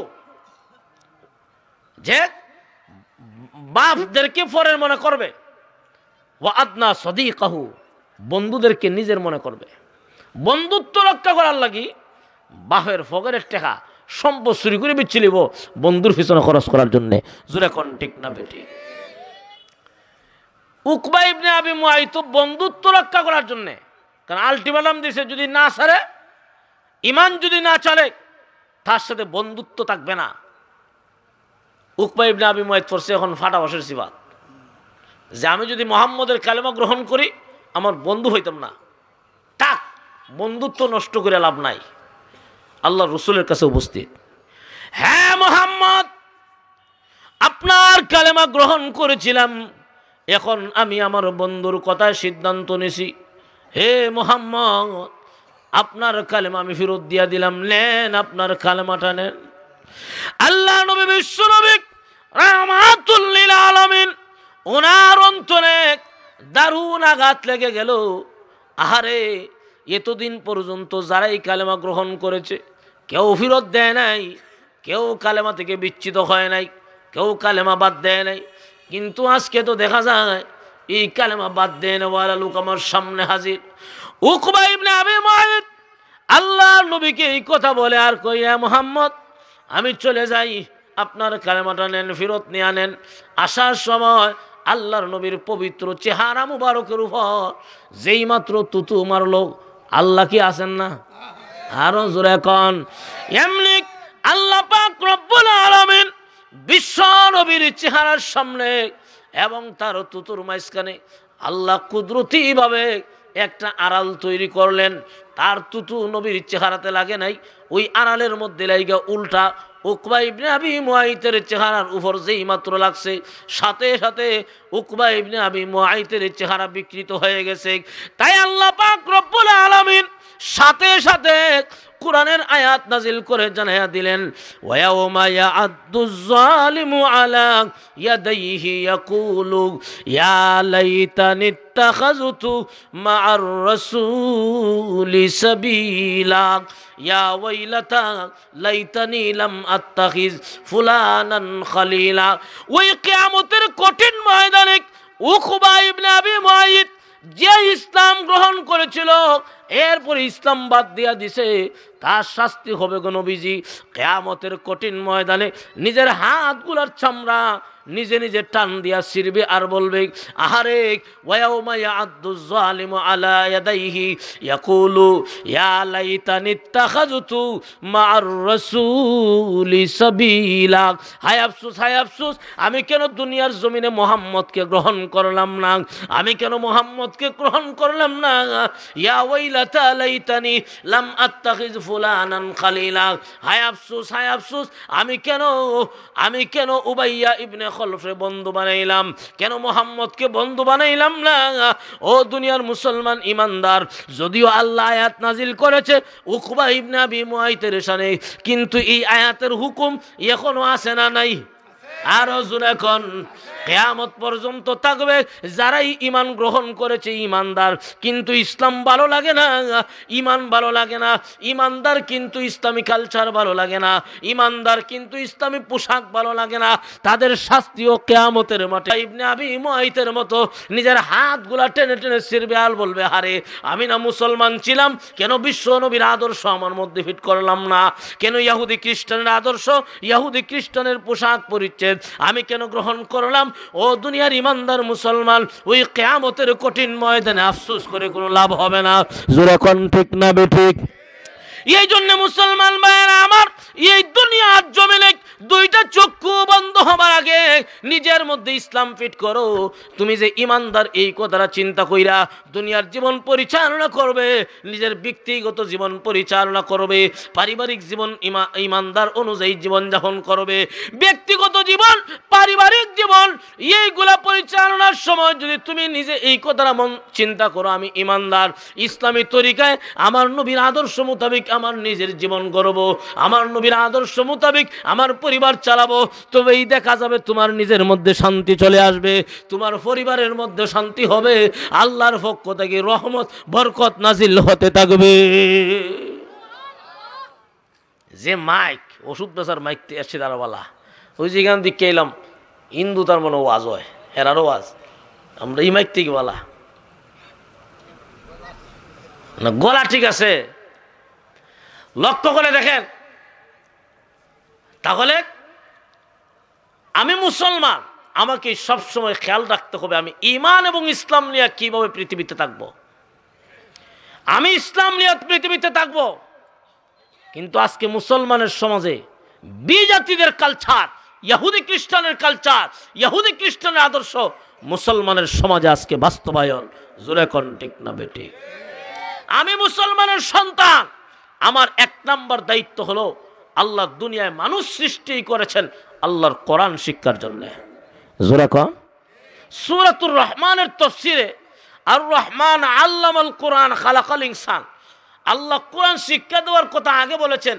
আমি সেই ঘটনা বলার উদ্দেশ্য নয়, মুফাসসিরিনে কেরাম বলেন যে আল্লাহ মানুষ সৃষ্টির কথা হরে আর কোরআন শিক্ষার কথা আগে বলেছেন। তার কারণ হলো দুনিয়ার জগতে আল্লাহ মানুষ সৃষ্টি করেছেন মানুষ যেন প্রকৃত মানুষ হয়ে দুনিয়ায় বাসে। প্রকৃত মানুষ কিভাবে হবে? আল্লাহর কোরআন শিক্ষার মাধ্যমে মানুষ মানুষের মতো বেঁচে থাকবে। মানুষ মানুষের মতো বেঁচে থাকবে কোন শিক্ষা করলে? আরো জোরে কোন? কিন্তু আজকে মুসলমানের সন্তান অনেক আছে কোরআন পড়তেই পারে না। আছে না নাই? ইহুদি খ্রিস্টানের জাল আপনি আমার সামনে এমনভাবে আছে, মুসলমানের সন্তান যেন কোরআন পড়তে না পারে। মুসলমানের সন্তানকে কিভাবে কোরআন শিক্ষা থেকে বঞ্চিত করা যায় সেই ষড়যন্ত্র গত কয়েক বছর আগ থেকে শুরু হয়েছিল। যে কিছু কিছু স্বপ্না, কিছু কিছু কেজি স্কুল, যে মুসলমানের সন্তান যেই সময় মক্তব্য গিয়া কোরআন পড়ে, এই সময় মুসলমানের বাচ্চাদেরকে কেজি স্কুলে পড়ায়। জোরে কর? এই সন্তান বড় হয়ে কোরআন পড়তে পারে না, কোরআনের জ্ঞান অর্জন করতে পারে না। ও মুসলমান, তোমার ছেলেকে ডাক্তার বানাইতে পারো, ইঞ্জিনিয়ার বানাইতে পারো, বড় অফিসার বানাইতে পারো, কোনো আপত্তি নাই। প্রাথমিক শিক্ষা হলো তোমার প্রত্যেকটা ছেলে মেয়েকে আল্লাহর কোরআনের শিক্ষা, আল্লাহর কোরআনের জ্ঞান অবশ্যই তোমাদেরকে দিতে হবে। জোরে কোন? কিন্তু আজকে মুসলমান এক জায়গায় আর কোরআন আরেক জায়গায়। যেই ছেলেরা আমি কোরআন পড়াইলাম না, ইসলামী শিক্ষা দিলাম না, এই ছেলে বড় হয়ে মুসলমানের কালচার গ্রহণ করবে না ইহুদি খ্রিস্টানের কালচার গ্রহণ করবে? তাহলে প্রথম দায়িত্ব আমার, আমি বাবা আমার সন্তানকে আমি কোরআন পড়াইব। জোরে কোন? এই জন্য আল্লাহ বলেন যাক ইমানের উপর এইটুকু করলাম। আল্লাহ বলেন ইল্লাল্লাযীনা আমানু ওয়া আমিলুস সালিহাত ওয়া তাওয়াসাউ বিল হক ওয়া তাওয়াসাউ বিস সাবর। আল্লাহ পাক রব্বুল আলামিন বলেন, ও বেঈমান কাফেররা শুনো, বিশেষ করে গেলাবি নুসায়েদ তার কথার প্রতিবাদ জানাতে গিয়া আল্লাহ সূরা আসর নাজিল করে জানিয়ে দিয়েছেন, ও মক্কার বেঈমান কাফেররা শুনো, আবু বকরের দুনিয়ার জীবন ধ্বংস না, ইমানদারের দুনিয়ার জীবন ধ্বংস না, ধ্বংস তোমাদের মতো বেঈমান কাফেরের। একমাত্র ধ্বংস তাদেরই যারা আমি আল্লাহকে বিশ্বাস করে না। কিন্তু জাতির ভিতরে চারটা গুণ থাকবে, চার গুণে যারা গুণান্বিত হবে তাদের দুনিয়ার জীবন সফল। এক নম্বরের গুণ হলো আল্লাহ বলেন ইল্লাল্লাযীনা আমানু, এক নম্বর হলো যারা প্রকৃত ইমানদার হয়ে দুনিয়ায় বাঁচবে, এক নম্বরের ইমানদার হয়ে যারা দুনিয়ায় জীবনযাপন করবে। দুই নম্বর হলো ওয়া আমিলুস সালিহাত, ইমানদার অবস্থায় যারা নেক আমল করবে। তিন নম্বর হলো তাওয়াসাউ বিল হক, মানুষকে সৎ পথের দিকে আহ্বান করবে, তাওয়াসাউ বিস সবর। চার নম্বর হলো ধৈর্যের দিকে মানুষদেরকে আহ্বান করবে। ও দুনিয়ার ইমানদার মুসলমান, তিন নম্বর হলো আপনি যখনই মানুষদেরকে আপনি যখনই মানুষদেরকে সৎ পথের দিকে আহ্বান করবেন, সৎ কাজের নিষেধ, অসৎ কাজের নিষেধ, অর্থাৎ দাওয়াত ও তাবলীগের কাজ, মানুষদেরকে আপনি যখনই ভালো পথের দিকে আহ্বান করবেন তখনই দেখবেন সমাজের মানুষ আপনার দুশ্মন হয়ে যাবে। জোরে কন? বালা মুসিবত বিপদ আপদ আইবনি। যত নবী রাসূলগণ দ্বীনের দাওয়াত দিয়েছেন, ভালো হতের দিকে মানুষদেরকে আহ্বান করছেন, সকল নবীগণ বেঈমান কাফেরের হাতে নির্যাতিত হয়েছেন, একমাত্র সুলাইমান আলাইহিস সালাতু ওয়াস সালাম ব্যতীত। সকল নবীগণ বেঈমান কাফেরের হাতে নির্যাতিত। নবী রাসূলের পর থেকে যত উম্মতে মুহাম্মদী নায়েবে নবী, যত ইমানদার দুনিয়ার জীবনে দাওয়াত ও তাবলীগের কাজ করছে। এই দাওয়াত ও তাবলীগের কাজ শুধু এই যে গাট্টি নিয়ে মসজিদে যাওয়া এটা না, মাদ্রাসায় ফরানিও দাওয়াত ও তাবলীগের কাজ। জোরে কোন? আপনি যদি আপনার ফারাতে গিয়া কোনো ভাইকে কালেমার দাওয়াত দেন, এক জায়গায় গান হইতেছে, তাদেরকে বলতেছেন যে ভাই গানের আয়োজন করায় না, প্রতিবাদ শুরু হয়ে যায়, এটাও দাওয়াত ও তাবলীগের একটা অংশ। জোরে কোন ঠিক না বেঠিক? এই সমস্ত কাজ যখন আপনি শুরু করবেন তখন সমাজের মানুষ আপনার পক্ষে থাকবো না বিপক্ষে থাকবে? সব না। তখন আপনার উপর দেখবেন নির্যাতন শুরু হইব, আপনার উপর ফিটাফিটি মারামারি শুরু হইব। আল্লাহ বলেন তাওয়াসাউ বিস সবর, সাবধান আপনি যখনই মানুষদেরকে হকের দিকে দাওয়াত দিবেন তখনই নির্যাতন আসবে। নির্যাতন আসলে তুমি ঘাবড়াইও না, চিন্তা করো না, ধৈর্য ধরো, সবর করো, ধৈর্য ধরো, সবর করো। ঈমান আর ইসলাম নিয়ে যদি ধৈর্যের সাথে মরতে পারো, দুনিয়ার জীবন শেষ হবার পরে আমি আল্লাহ সুখময় জীবন জান্নাত তোমাকে দান করব। এক নম্বর গুণ নির্ভেজাল ঈমান, দুই নম্বর হলো ওয়া আমিলুস সালিহাত, যারা ঈমান আনার পরে যারা নেক আমল করবে। ঈমান আনার পরে নেক আমল করলে এই নেক আমল আল্লাহর কাছে কবুল হয়। জোরে কোন ঠিক না বেটি? আর যার ঈমান নাই, অনেক বেঈমান কাফের, অনেক হিন্দু মানুষ সমাজের মানুষের উপকার করে, সমাজের মানুষের পাশে দাঁড়ায়, দরিদ্র মানুষের পাশে দাঁড়ায়, ভালো কাজ করে, এমন আছে না নাই? অনেক হিন্দু মানুষ এমন আছে ভালো কাজ করে, হেও কি আখিরাতে ফল পাইব? কেন? ঈমান নামক লাইসেন্স নাই। কি নাই? লাইসেন্স কেন কইলাম? কোরআনের এক আয়াতে আল্লাহ পাক রব্বুল আলামিন বলেন, ইন্নাল্লাহা আশতারা মিনাল মুমিনিনা আনফুসাহুম ওয়া আমওয়ালাহুম বিআন্না লাহুমুল জান্নাহ। আল্লাহ বলেন, আমি তোমাদের কাছে আমার জান্নাত বিক্রি করব, আমার জান্নাত তোমাদের কাছে বিক্রি করব তোমরা জান এবং মালের বিনিময়ে। এটা হইল এক অর্থ। আরেক অর্থ হইল আমি তোমরা জান এবং মাল কিনবো কিসের বিনিময়ে? আমার জান্নাতের বিনিময়ে। কিসের বিনিময়ে? বড় বড় ব্যবসায়ী যারা, বড় বড় ব্যবসায়ী বলতে দেশের বাহিরেও যারা ব্যবসা করে, বড় বড় মার্চেন্ট ব্যবসায়ী, এরা লাইসেন্স লাগে কিনা? আরো জোরে কো।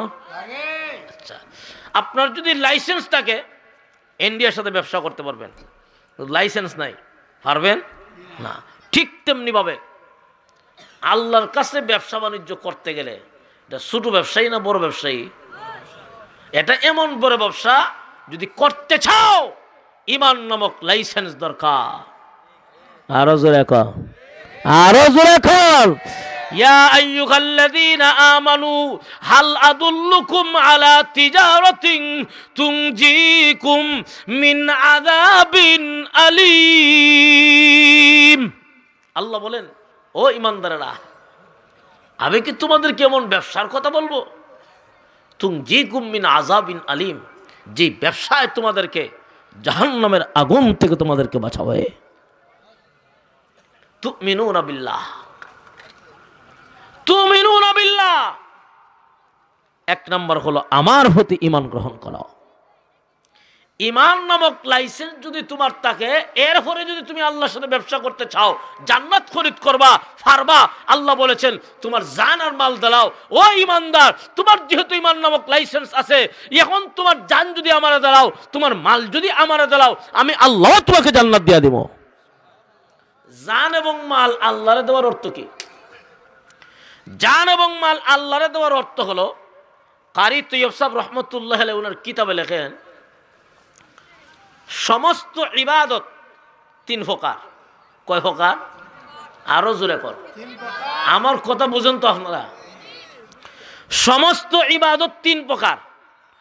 এক প্রকার ইবাদত হলো ইবাদতে বদনী, যে সমস্ত ইবাদত করলে জান লাগে। কি লাগে? জান লাগে, বডির প্রয়োজন হয়, এটাকে বলা হয় ইবাদতে বদনী।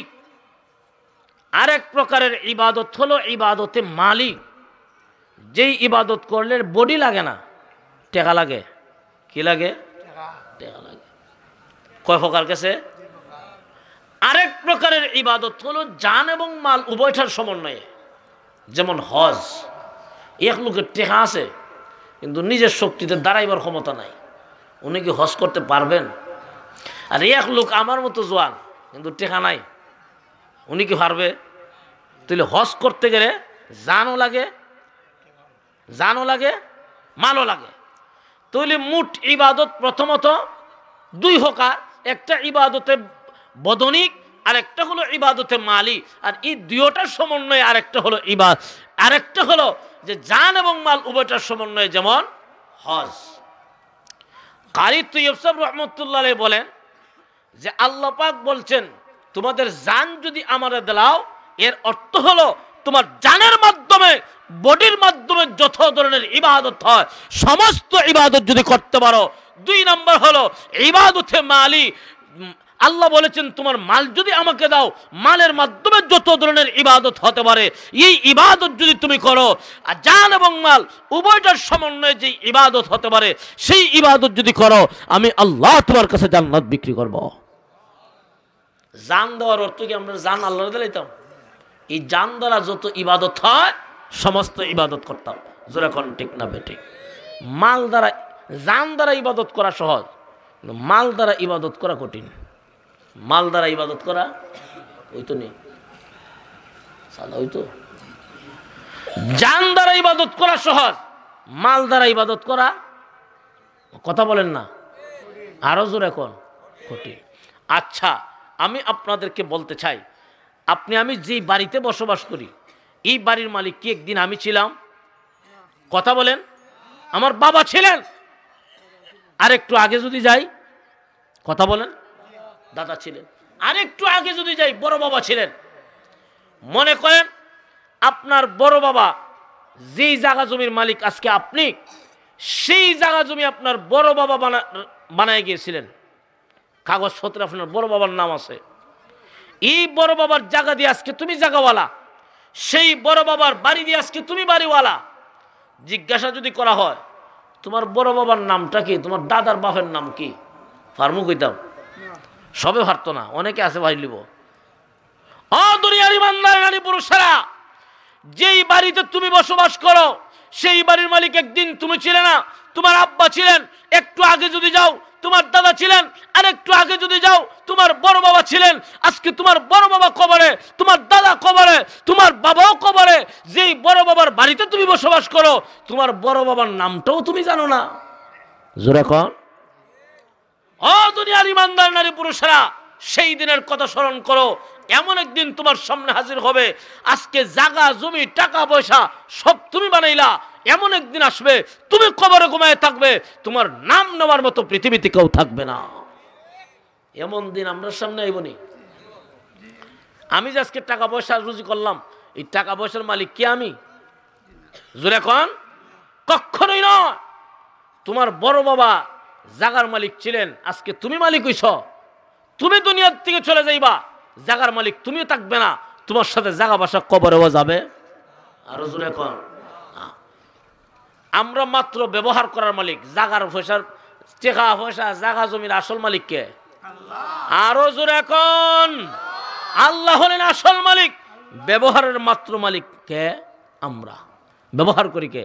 আমরা। ব্যাংকের ম্যানেজার যদি কয় ক্যাশিয়ার রে, ক্যাশিয়ার সাহেব দিরাই করিমপুরের অমুক লোক রে 10 লাখ টাকা দিলাইও, ক্যাশিয়ার সাহেব দিতে কি দ্বিধাবোধ করবে? কেন করতো না? ক্যাশিয়ার সাহেব জানে ব্যাংকের টাকা আমার বাপের টাকা না, এই ব্যাংকের ম্যানেজার যিনি, ওনার দায়িত্বে উনি যেহেতু কইছেন, সুতরাং আমার দিতে কোনো দ্বিধাবোধ। আরো জোরে কর। ও দুনিয়ার ইমানদার নারী পুরুষেরা শোনো, ঠিক তেমনি ভাবে এই বিশ্ব ভূমণ্ডলের সমস্ত সম্পত্তির মালিক হলেন কে? আরো জোরে কোন? আল্লাহ সম্পত্তির মালিক, জায়গা জমির মালিক, আমার মালিক, টাকা পয়সার মালিক। সেই আল্লাহ জানাই দিয়েছেন, বান্দা তোমার মাল যদি, এই মালটা যদি আমার দিতে পারো, মালটা যদি আমার রাস্তায় খরচ করতে পারো, আমি আল্লাহ 10 গুণ বাড়ায় হাসরের মাঠে তোমার দান করব।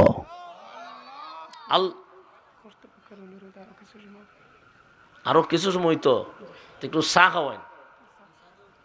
আচ্ছা, লক্ষ্য করে দেখেন এই মালের মালিক কে? আল্লাহ।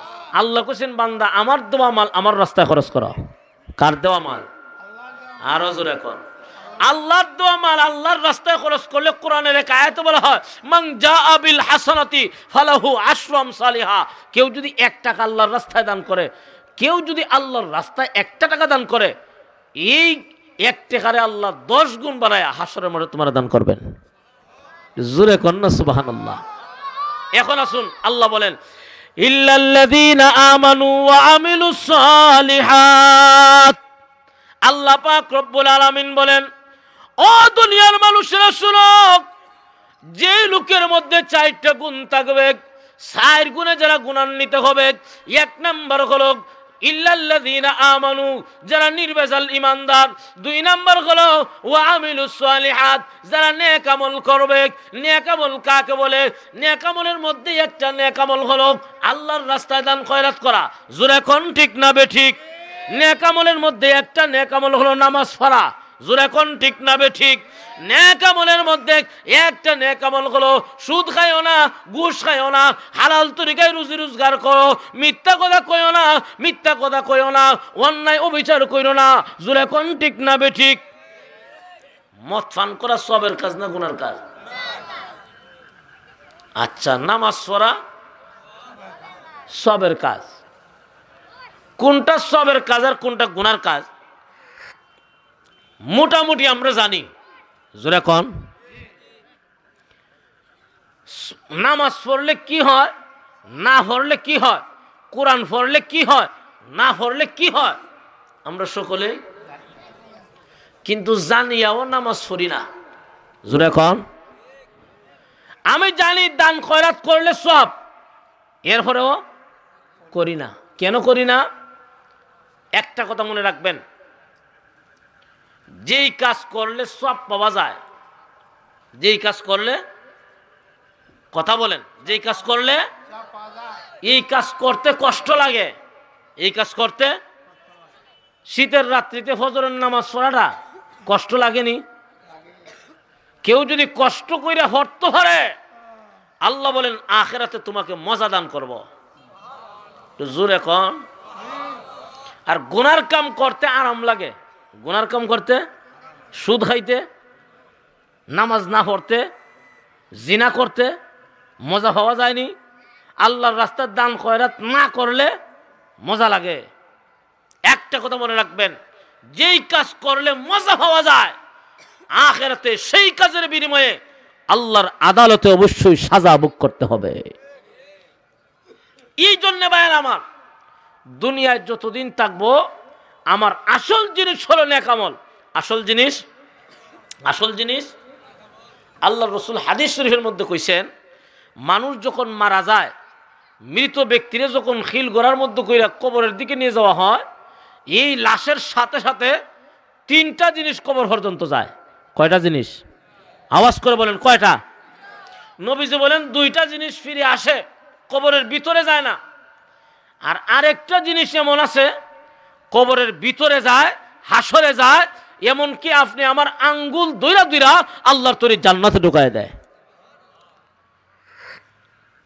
قال النبي صلى الله عليه وسلم يتبع الميت 3 فيرجع 2 ويبقى 1 يتبعه أهله وماله وعمله فيرجع أهله وماله ويبقى عمله أو كما قال النبي صلى الله عليه وسلم।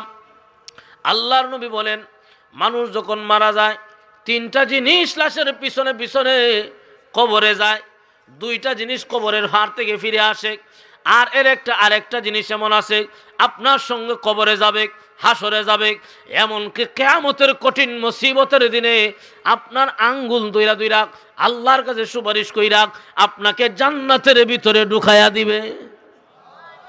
আরো আসতে কইন। এই হাদিস কেন বুঝতে গেলে একটা উদাহরণ দেওয়া লাগবো, কইতাম নি? যেমন মনে করেন আপনার 3 জন বন্ধু আছে। কয়জন বন্ধু? সাকরাত যখন আরম্ভ হয়, আজরাইল যখন টিফা দিয়ে ধরে,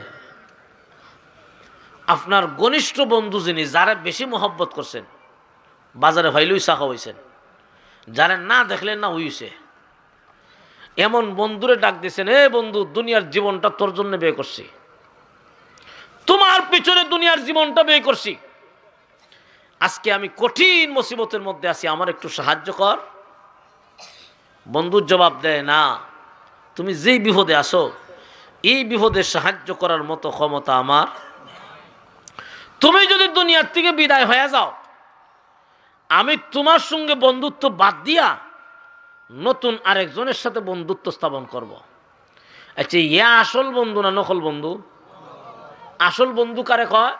বিপদের সময় যারে, টাকা পয়সার যখন অভাব নাই, বন্ধুরও অভাব নাই, বান্ধবীরও টাকা পয়সা যখন নাই, বন্ধুও নাই, আর বান্ধবীও কেউ নাই। 2 নাম্বার বন্ধুরে ডাক দিচ্ছেন, হ্যাঁ বন্ধু, দুনিয়ার জীবনে তোমাকে মহব্বত করেছি, নিজে কষ্ট করেছি, কিন্তু তোমাকে কষ্ট দেই নাই, নিজে একটা ভালো জিনিস খাই নাই, তোমার জন্য রাইখা দিছি। আজ আমি কঠিন বিপদের মধ্যে আছি, আমার একটু সাহায্য করো। বন্ধু ডাক দিয়া কন, না, এমন বিপদে আমি তোমাকে সাহায্য করতে পারবো না। হ্যাঁ, এতটুকু করতে পারি, আপনি যদি দুনিয়ার থেকে বিদায় হয়ে যান, আমি আপনার কবরটা জিয়ারত করতে পারি, আর না হয় কবরে ফুলের মালা দিতে পারি। আল্লাহর নবী বলেন, এটাও আসল বন্ধু। আরো জোরে কম। 3 নাম্বার বন্ধুকে ডাক দিয়েছেন, হ্যাঁ বন্ধু, দুনিয়ার জীবনে তোমার সঙ্গে আমার মহব্বত ছিল, মাঝে মধ্যে যদি বাজারে পাইছি তোমারে চা খাওয়াইছি, মাঝে মধ্যে যদি দেখা হইছে মনে চাইছে চা খাওয়াইছি। আমার 1 নাম্বার বন্ধু যিনি, উনি আমাকে সাহায্য করতে পারবে না, এরপরে যিনি, উনি পারবে না। তুমি কি পারবে আমার একটু সাহায্য করতে? আমি তোমার কাছে সাহায্য চাই। এমনি বন্ধু ডাক দিয়া কয়, হ্যাঁ বন্ধু শোনো, যদিও আমার সঙ্গে তোমার মহব্বত ছিল, মাঝে মধ্যে যদি আমার সঙ্গে তোমার দেখা হইছে, আমারে তুমি মহব্বত করছো, সাফাম খাওয়াইছো, মাঝে মধ্যে মহব্বত থাকার কারণে, হে বন্ধু শোনো, আমি তোমাকে কথা দিলাম, তোমার সাথে আছি, তোমার সাথে থাকবো, কবরে যাব, হাসরে যাব, এমনকি তোমার আঙ্গুল ধরে ধরে আল্লাহর তৈরি জান্নাতের ভিতরে ঢুকাইয়া দিব। এ আসল না নকল? আরো জোরে কোন। আল্লাহ নবী, বিশ্ব নবী রাহমাতুল লিল আলামিন সাহাবীদেরকে ডাক দিয়া বলেন, সাহাবীরা, এই 3 বন্ধু কারা তোমরা চিনছো কি? সাহাবায়ে কেরাম বলেন, না গো হুজুর, আল্লাহু ওয়া রাসূলুহু আলামু, আল্লাহ এবং তার রাসূল ভালো জানেন। এমনি বিশ্ব নবী রাহমাতুল লিল আলামিন বলেন, সাহাবীরা রে, 1 নম্বরের বন্ধু হলো তোমার দুনিয়ার ধন সম্পদ। যেই ধন সম্পদ উপার্জন করতে গিয়া দুনিয়ার জীবনটা ব্যয় করেছ, দিন রাত 24টা ঘন্টা তুমি মেহনত করেছো, দিনে যেমন মেহনত করেছো, রাত্রেও ঘুমায়া চিন্তা করছো, অমুক ভাই 5 তলা বিল্ডিং এর মালিক, আমি কিভাবে 6 তলার মালিক হইতাম। জোরে কন, আরো জোরে কন। আল্লাহ নবী বলেন, সাহাবীরা, যেই সম্পদ উপার্জন করতে গিয়া দুনিয়ার জীবনটা ব্যয় করেছ, যেই সম্পদ উপার্জন করতে গিয়ে আল্লাহর ইবাদত থেকে গাফিল হয়ে আসো, এই পৃথিবীর থেকে যেদিন বিদায় হয়ে যাইবা, 2টা চক্ষু যেদিন বন্ধ হয়ে যাবে, এই সম্পদের মালিক তুমি থাকবে না, এই সম্পদ আপনি আমার সঙ্গে কবরে যাবে। আরো জোরে কন, না, এই সম্পদের মালিকও আমি থাকবো না, সম্পদের মালিক অন্য আরেকজন হয়ে যাবে, আমার সন্তান হবে, সন্তান যদি না থাকে অন্য কেউ সম্পদের মালিক হবে। কিন্তু এই সম্পদ, অনেক মানুষ এমন আছে, ব্যাংকে শুধু টাকা জমা করছে, অনেক টাকা পয়সা জমা করছে, হালালে হারামে টাকা পয়সা জমা করছে, কিন্তু খাইতে পারে নাই, আজরাইল হাজির। আছে না নাই? আরো জোরে কর। ও দুনিয়ার ইমানদার মুসলমান, শুনো, আল্লাহর নবী এক হাদিসের মধ্যে বলেন, কোন আদম সন্তান কিয়ামতের কঠিন ময়দানে 5টা প্রশ্নের জবাব না দেওয়া পর্যন্ত একটা আদম সন্তান তাদের কদম নাড়াবার শক্তি নাই। লা তাজালু কদম ইবনি আদম ইয়াউমাল কিয়ামতি মিন ইনদি রাব্বিহি হাত্তা ইউসআলা আন খামসিন, আন উমরিহি ফিমা আফনা ওয়া আন শাবাবিহি ফিমা আবলা। আল্লাহর নবী বলেন, 5টা প্রশ্নের মধ্যে একটা প্রশ্ন হলো, বান্দারে, তোমার জীবন কোন কাজে ব্যয় করেছো, তোমার যৌবন কোন কাজে ব্যয় করেছো, ওয়া আন মালিহি মিন আইনা ইকতাসাবা, মাল কিভাবে তুমি উপার্জন করেছো, হালাল তরিকায় সম্পদ উপার্জন করছো না হারাম তরিকায় সম্পদ বানাইছো, না অন্যায়ভাবে সম্পদ বানাইছো। জবাব কিন্তু আপনাকেই দিতে হবে। ও দুনিয়ার ইমানদার নারী পুরুষেরা, অনেক মানুষ এমন আছে হারাম তরিকায় সম্পদ উপার্জন করছে, খাইতে পারে নাই, কবরে চলে গেছে। কিয়ামতের কঠিন ময়দানে আল্লাহর আদালতে তোমাকেই জবাব দিতে হবে। তোমার সম্পদ, মনে করেন তোমার সন্তান খাইলো, আল্লাহ কিয়ামতের মাঠে তোমার সন্তানকে জিগাইতো না, তোমার বাবা হারাম তরিকার সম্পদ রাইকা গেছিল। জোরে কোন ঠিক না বেঠিক? আরো জোরে কোন। ও দুনিয়ার ইমানদার নারী পুরুষেরা, যেই সম্পদ আপনি আমি রুজি রোজগার করি, ব্যাংকে জমা করি, কবরে যাওয়ার পরে সেই সম্পদের মালিক আমি থাকবো না, কোটি টাকার মালিক আমার সন্তান হয়ে যাবে। কিয়ামতের কঠিন ময়দানে আল্লাহ যদি জিজ্ঞাসা করেন, বান্দা তোমার সম্পদটা কোন কাজে ব্যয় করেছো, নেকি বদি ওজন দেওয়ার পরে মনে করুন উদাহরণস্বরূপ একটা নেকির জন্য আপনার দরকার কয়টা নেকির? আরো জোরে কোন। একটা নেকি যদি আনতে পারো, আল্লাহর পক্ষ থেকে ঘোষণা দেওয়া হবে, হ্যাঁ বান্দা বান্দি শুনো, একটা নেকি যদি আনতে পারো আমি আল্লাহ তোমাকে জান্নাত দান করব। ওই কিয়ামতের কঠিন ময়দানে বাবা মনে মনে চিন্তা করবে, অনেক টাকা পয়সার মালিক ছিলাম, খাই নাই, খাইতে পারি নাই, আমার সন্তান টাকা পয়সা বুক করছে, আজকে যদি আমার সন্তানের কাছে গিয়া একটা নেকি আমি চাই, আমার সন্তান হয়তো একটা নেকি আমারে দিব। ওই কিয়ামতের কঠিন ময়দানে বাবা বুক ভরা আশা নিয়ে সন্তানকে বের করবে, সন্তানের কাছে গিয়া বলবে, বাবারে আমি তোমার আব্বা অনেক সম্পদ দুনিয়া বানাইছিলাম হারাম তরিকায়, একটাও খাই নাই, তুমি খাইছো, আজকে আমি আটকা পড়ে গেছি একটা নেকির জন্যে, আমার একটা নেকি যদি দিতে পারো আল্লাহ আমাকে জান্নাত দান করবেন। ওই কিয়ামতের মাঠে সন্তান বাবারে নেকি দিব দূরের কথা, সন্তান বাবাকে নেকি দিবে দূরের কথা, পরিচয় দিবে না। সন্তান ডাক দিয়া বলবে, নিশ্চয় আমি দুনিয়ায় আসতে গিয়ে আমার কোনো না কোনো একজন বাবা ছিলেন, আমি দুনিয়ার জীবনে আসতে গিয়ে আমার কোনো না কোনো একজন আব্বা ছিলেন, কথা ঠিক, কিন্তু আপনি কে গো, আমি আপনারে চিনি না, জান আমি আপনাকে নেকি দিতে পারবো না। আল্লাহ কোরআনে বলেন, ইয়াউমা ইয়াফিরুল মারউ মিন আখিহি ওয়া উম্মিহি ওয়া আবিহি। আল্লাহ কোরআনে বলেন, ওই কিয়ামতের কঠিন ময়দানে ভাই ভাইকে পরিচয় দিবে না, বাবা তার সন্তানকে পরিচয় দিবে না, সন্তান বাবারে পরিচয় দিবে না। ও দুনিয়ার মানুষেরা, তুমি যার জন্যে আজকে তুমি যা কিছু করো, চাকরি করো, ব্যবসা করো, কৃষি কাজ করো, যা কিছুই করো, সবগুলা কিন্তু নিজের জন্যে না, অন্যের জন্যে। জোরে কোন ঠিক না বেঠিক? আজকে আপনি জমি জামা কামাই করলেন, চাকরি করেন নিজের জন্য নয়, আপনি ব্যবসা বাণিজ্য করেন নিজের জন্য নয়, সবগুলা হলো অন্যের জন্যে। কিন্তু মুসলমান ইমানদার ভাইয়েরা আমার, নিজের জন্যে কোন জিনিসটা? আরো জোরে কোন। আমার জীবনের যত আমল আছে এই সবগুলা কার জন্যে? আমার জন্যে। কার জন্যে? আমি যে ব্যবসা করি, ব্যবসা আমার না, দুইটা চোখ যেদিন বন্ধ হবে আরেকজনের হাতে চলে যাবে। জোরে কোন ঠিক না বেঠিক? ও দুনিয়ার ইমানদার নারী পুরুষেরা, আল্লাহ নবী বলেন, ও সাহাবীরা, এক নাম্বার বন্ধু হলো তোমার দুনিয়ার ধন সম্পদ। মনে আসেনি আপনারা? কবরে যাইবনি না, তোমার সঙ্গে কবরে যাবে না। তুমি যেদিন পৃথিবীর থেকে বিদায় হয়ে যাবে, সম্পদের মালিকও তুমি থাকবে না, আরেকজন মালিক হয়ে যাবে। আল্লাহ নবী বলেন, সাহাবীরা, দুই নাম্বার বন্ধু হলো তোমার আত্মীয় স্বজন, তোমার মা বাবা, তোমার বিবি বাচ্চা, ভাই বোন, সকলেই হলো দ্বিতীয় বন্ধু। যেই বাবা নিজে কষ্ট করে কিন্তু সন্তানরে কষ্ট দেয় না, নিজে ভালো জিনিস খায় না, সন্তানের জন্য রাইখা দেয়। জোরে কোন ঠিক না বেঠিক? আরো জোরে কোন। আল্লাহ নবী বলেন, সাহাবীরা, যেই সন্তান, যেই মা বাবা, যেই স্ত্রী, যেই বন্ধু বান্ধব, এত মায়া এত মোহব্বত, এই পৃথিবীর থেকে যেদিন বিদায় হয়ে যাইবা, তোমার সন্তান তোমার সঙ্গে কবরে যাবে না, তোমার মা বাবা তোমার সঙ্গে কবরে যাবে না, বন্ধু বান্ধব কেউ তোমার সঙ্গে কবরে যাবে না, তোমার কোনো উপকারে লাগবে না।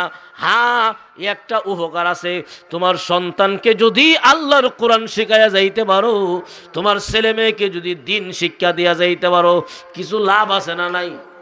আরো জোরে কোন। কি লাভ?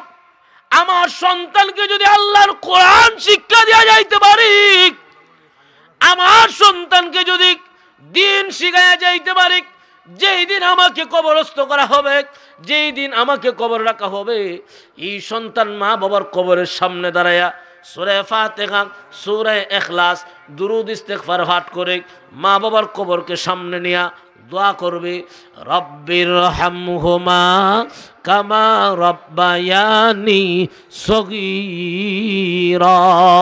যেই মাত্র সন্তান মা বাবার কবরের সামনে দাঁড়ায়া দোয়া করতে থাকবে, আল্লাহ পাক ফেরেশতাদেরকে ডাক দিয়া বলবেন, ও ফেরেশতারা তাড়াতাড়ি যাও, তোমরা সাক্ষী থাকো, এই মুহূর্তে আমি আল্লাহ আমার বান্দা বান্দির কবরের আযাব মাফ করে দিয়েছি।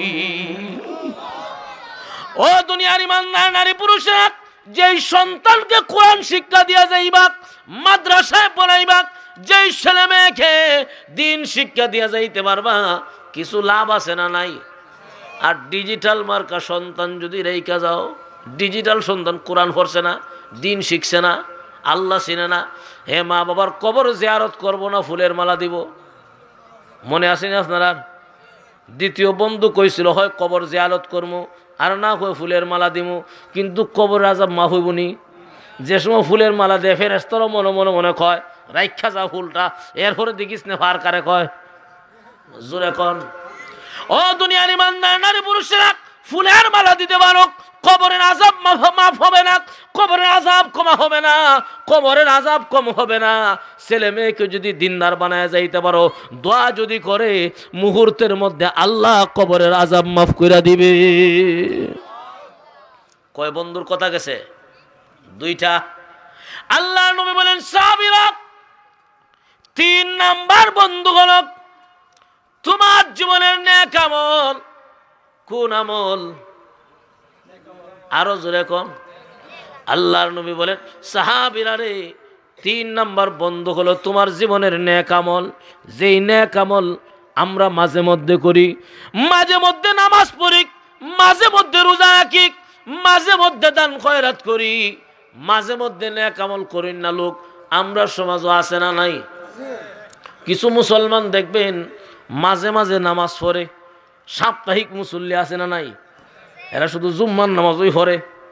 কিছু মুসলমান আছে মাঝে মধ্যে ওয়াজ তাফসীরও যায়, আজকের মতো দিনে আলোচনার মাহফিলে মাঝে মধ্যে মাহফিলও যায়, মাঝে মাঝে হেমনেও যায়। এমনি বুঝছেন না? ওয়াজও যায়, গানও যায়, ওয়াজও যায়, উরুসও যায়, আছে না নাই? ও দুনিয়ার ইমানদার নারী পুরুষেরা শুনো, মাঝে মধ্যে নামাজ পড়েছুক, মাঝে মধ্যে রোজা রেখেছুক, মাঝে মধ্যে দিনে আলোচনার মজলিসে গেছুক, মাঝে মধ্যে মাদ্রাসা মসজিদে আল্লাহর রাস্তায় তুমি দান খয়রাত করেছো রে বান্দাবান্দি, ওই যে মাঝে মধ্যে নেক আমলটা করছো, একটা নেক আমলও নষ্ট হবে না। প্রত্যেকটা নেক আমল আপনি আমার কবরে যাবে। সুবহানাল্লাহ। নামাজ কবরে যাবে, রোজা কবরে যাবে, দান খয়রাত কবরে যাবে, আল্লাহর কোরআন কবরে যাবে। প্রত্যেকটা নেক আমল আপনি আমার সঙ্গে কবরে যাবে। যেই দিক থেকে আযাব আসতে থাকবে, একদিক থেকে নামাজ বাধা দিবে, আরেক দিক থেকে রোজা বাধা দিবে, আরেক দিক থেকে আল্লাহর কোরআন বাধা দিবে। জোরে কন্যা সুবহানাল্লাহ। ও দুনিয়ার ইমানদার নারী পুরুষেরা, অন্ধকার কবর, পোকামাকড়ের ঘর, যেই কবর আপনি যদি নেক আমল সাথে নিয়ে কবরে যাইতে পারেন, আল্লাহর নবী বলেন যদি নেক আমলটা নিয়ে কবরে যাও, আল্লাহ পাক নূরের আলো কবরে জ্বালায়া দিবেন। ঈমান আর আমল নিয়ে যদি কবরে যাইতে পারো, অন্ধকার কবর, পোকামাকড়ের ঘর, আল্লাহর নবী হাদিস শরীফের মধ্যে বলেন আল কবরু রাউযাতুম মির রিয়াদিল জান্নাহ আও হুফরাতুম মিন হুফারিন নার। আল্লাহর নবী বলেন কবর কারোর জন্য জান্নাতের বাগান হবে, আর না হয় জাহান্নামের একটা গাড়া হবে। বান্দা বান্দিরে, ইমানের সাথে সাথে যদি নেক আমলটা নিয়ে কবরে যাইতে পারো, নামাজ পড়ো, রোজা রাখো, আল্লাহর রাস্তায় দান খয়রাত করো, মাঝে মধ্যে উলামায়ে কেরামের মজলিসে যদি সময় লাগাও, এই সবগুলা হলো কি কাজ? সবের কাজ। কি কাজ? আরো জোরে কোন। প্রত্যেকটা সবের কাজ কবরে যাবে, এমন কি হাসরের মাঠে যাবে, এমন কি আল্লাহর কাছে আপনি আমার জন্য সুপারিশ করবে, আঙ্গুল ধরে ধরে আল্লাহর কাছে সুপারিশ করবে, আল্লাহ দুনিয়ার জমিনে তোমার বান্দা নামাজ পড়েছিল, আমি নামাজ কোরআন আল্লাহর কাছে বলবে, আল্লাহ দুনিয়ার জমিনে তোমার বান্দা আমারে শিক্ষা করছিল, নিজে পড়ছে না, মাদ্রাসার আরেকজন ছাত্র লজিং খাওয়াইয়া কোরআন পড়ার ব্যবস্থা করে দিছে, এমনও হলো না, আঙ্গুল ধরে ধরে বলবে, আল্লাহ মাদ্রাসায় টাকা দিয়া পয়সা দিয়া কোরআন পড়ার ব্যবস্থা করে দিছে, আল্লাহ এরা তুই মাফ করে দিলাও। আঙ্গুল ধরে ধরে আল্লাহর কাছে যখন সুপারিশ করবে, আল্লাহ শেষ পর্যন্ত বলবেন মঞ্জুর মঞ্জুর। হ্যাঁ কোরআন, হ্যাঁ নামাজ, হ্যাঁ নেক আমল, হ্যাঁ ইবাদত, তোমাদের দরখাস্ত আমি আল্লাহ মঞ্জুর করলাম, যাও আমি আল্লাহ তোমাদের সুপারিশে তাদের জিন্দেগির অপরাধ মাফ করে জান্নাতের পারমিশন দিলাম। ও দুনিয়ার মুসলমান ইমানদার নারী পুরুষেরা, এই জন্য বলতেছিলাম, আপনি আমি যা কিছু করি, যেই সমস্ত নেক আমল মাঝে মধ্যে করি, মাঝে মধ্যে নেক আমল করি, ওই যে মাঝে মধ্যে নেক আমল করছি এটাও লস নাই লাভ। জোরে কোন ঠিক না বেঠিক? মাঝে মধ্যে ওয়াজ তফসির 10 টাকা 5 টাকা মাদ্রাসা হোক মসজিদ হোক দান খয়রাত করছি, এটাও লাভ। আলেম ওলামার দিকে তাকায় আসি, এটাও লাভ। যেই মাত্র অংশগ্রহণ করছি পিছনের সমস্ত সগীরা গুনাহ আল্লাহ মাফ করে দিবেন। জোরে কোন না সুবহানাল্লাহ। এই রকম দিনে মজলিসে অংশগ্রহণ করা, কোরআন হাদিসের মজলিসে অংশগ্রহণ করার সাথে সাথে যদি এই পরিমাণ সব হয়, এই মাহফিলটা যদি আল্লাহর কাছে কবুল হয়, কিয়ামতের কঠিন মুসিবতের দিনে নাজাতের উসিলা হয়ে যাবে। এই জন্যে ভাইরা আমার, যা কিছুই করুক, দুইটা চক্ষু যতদিন খোলা থাকবে, বন্ধ হওয়ার আগ পর্যন্ত তোমার জীবনের যত নেক আমল আছে, ভালো কাজ আছে, এই প্রত্যেকটা ভালো কাজ তোমার সঙ্গে কবরে যাবে, হাসরে যাবে, আল্লাহর আদালতে দাঁড়ায় সুপারিশ করবে। এই জন্যে নেক আমল দুনিয়ার জমিনে করতে হবে, আল্লাহর কোরআন শিখতে হবে, আল্লাহর কোরআন তেলাওয়াত করতে হবে, নামাজ পড়তে হবে। জোরে কোন ঠিক না বেঠিক? আপনি আমার কবর জান্নাতের বাগান হবে। আমরা চাইনি কবর জান্নাতের বাগান হোক, চাইনি? কারা কারা চাই? আল্লাহ তুমি কবুল করো, আল্লাহ তুমি কবুল করো, হাত নামান। কবর জান্নাতের বাগান হইতে গেলে 1 নম্বর শর্ত হলো তুমি নামাজটা পড়ো, নেক আমল করো। 1 নম্বর শর্ত কি? আরো জোরে কোন। নবীজি হাদিস শরীফের মধ্যে বলেন, আউয়ালু মা ইউহাসাবু বিহিল আবদু ইয়াউমাল কিয়ামাতিস সালাহ। কিয়ামতের দিন বান্দা বান্দির কাছ থেকে ইবাদত সম্পর্কে সর্বপ্রথম আল্লাহ জিজ্ঞাসা করবেন, নামাজ ঠিক মতো পড়ছনি? ইবাদত সম্পর্কে সর্বপ্রথম জিজ্ঞাসা করা হবে নামাজ সম্পর্কে। ও পৃথিবীর ইমানদার মুসলমান, কবর জান্নাতের বাগান হইতে গেলে নেক আমল করার দরকার আছে না নাই? নামাজ পড়ার দরকার আছে না নাই? আল্লাহর কোরআন শিক্ষার দরকার আছে না নাই? মাঝে মধ্যে আল্লাহর রাস্তায় দান খয়রাত করার দরকার আছে না নাই? আরো জোরে কোন। এই জন্য দেখবেন অনেক মানুষ এমন আছে, রুজি রোজগার অনেক করে, কিন্তু আল্লাহর রাস্তায় দান খয়রাত করতে ভালো লাগে না। যাকাত ফরজ, কিন্তু যাকাত দিতে ভালো লাগে না। এমন আছে না নাই? অনেক যাকাত দেনওয়ালা লোক এমন আছে, যাকাত ফরজ হয়েছে কিন্তু যাকাতরে মুসিবত মনে করে। যেমন নবীজির একখানে হাদিসের মধ্যে আছে, ওয়া যাকাতু মাগরামান, যাকাতরে মুসিবত মনে করবে, এটা কিয়ামতের আলামত, এটা কিয়ামতের। আরো জনে কোন। এমন আছে না নাই? এই জন্য না, আমি যদি নেশাবের মালিক হয়ে থাকি, আমি যদি সেই পরিমাণ টাকা পয়সার মালিক হয়ে থাকি, যেই পরিমাণ টাকা পয়সার মালিক হলে যাকাত ওয়াজিব হয়, যাকাত যদি দিতে পারো, তোমার মাল পবিত্র ঘোষণা হবে। আরো জোরে কোন। আল্লাহর রাস্তায় যদি দান খয়রাত করতে পারো, মাল কমবে না বরং বাড়বে। আরো জোরে কোন। এই বিশ্বাস আপনার আসেনি? তাহলে আমল করতে রাজিনি? নাহলে মুখে কইলইব। আমল যদি করতে হয়, আমি দেখতে চাই আশরায়ে মুবাশশারা 10 জন সাহাবীরা আল্লাহ দুনিয়ায় জান্নাতের সার্টিফিকেট দিছিলেন। কয়জন সাহাবী? এই 10 জন সাহাবীর বরকত নেওয়ার জন্য অনেক মানুষ এমন আছে, মা বাবা কবরে ঘুমায় আছে, সন্তানের হাতের দিকে ছায়া আছে, আমার সন্তান নিয়ে আমার জন্য কোনো সবের কাজ করে, আমার সন্তান নিয়ে আমার জন্য কোনো সব পাঠায় দেখি। এমন মা বাবার সন্তান এখানে আছেন, মা বাবা আজকে কবরে ঘুমায় আছেন। আমি দেখতে চাই প্রথমত 10 জন মানুষ এই ওয়াজ মাহফিল মাদ্রাসার উদ্যোগে, কিসের উদ্যোগে? এই মাদ্রাসা নবীর বাগান। কিসের বাগান? আপনি যদি এই মাদ্রাসার দান খয়রাত করে টাকা পয়সা দিয়া আপনি যদি শরীক থাকেন, কিয়ামতের মাঠে আল্লাহর কোরআনের সুপারিশে জান্নাতে যাইতে পারবেন। আমরা সাইনে কোরআন সুপারিশ কইরা জান্নাতে নেও। তো 1 নম্বরে 10 জন সাহাবীর বরকত নেওয়ার লাগি আমি এই মজলিস থেকে 10 জন মানুষ চাই। কত করে কইতাম আমার তো আইডিয়াও নাই। 2000 করে কইলে নাকি নাকি তো হুজুর? না 1000 করে কইতাম। হুজুর কইছেন 1000 কইরা। আল্লাহ এই মজলিস থেকে 10 জন মানুষকে তুমি 2 মিনিটের ভিতরে দাঁড় করায় দাও।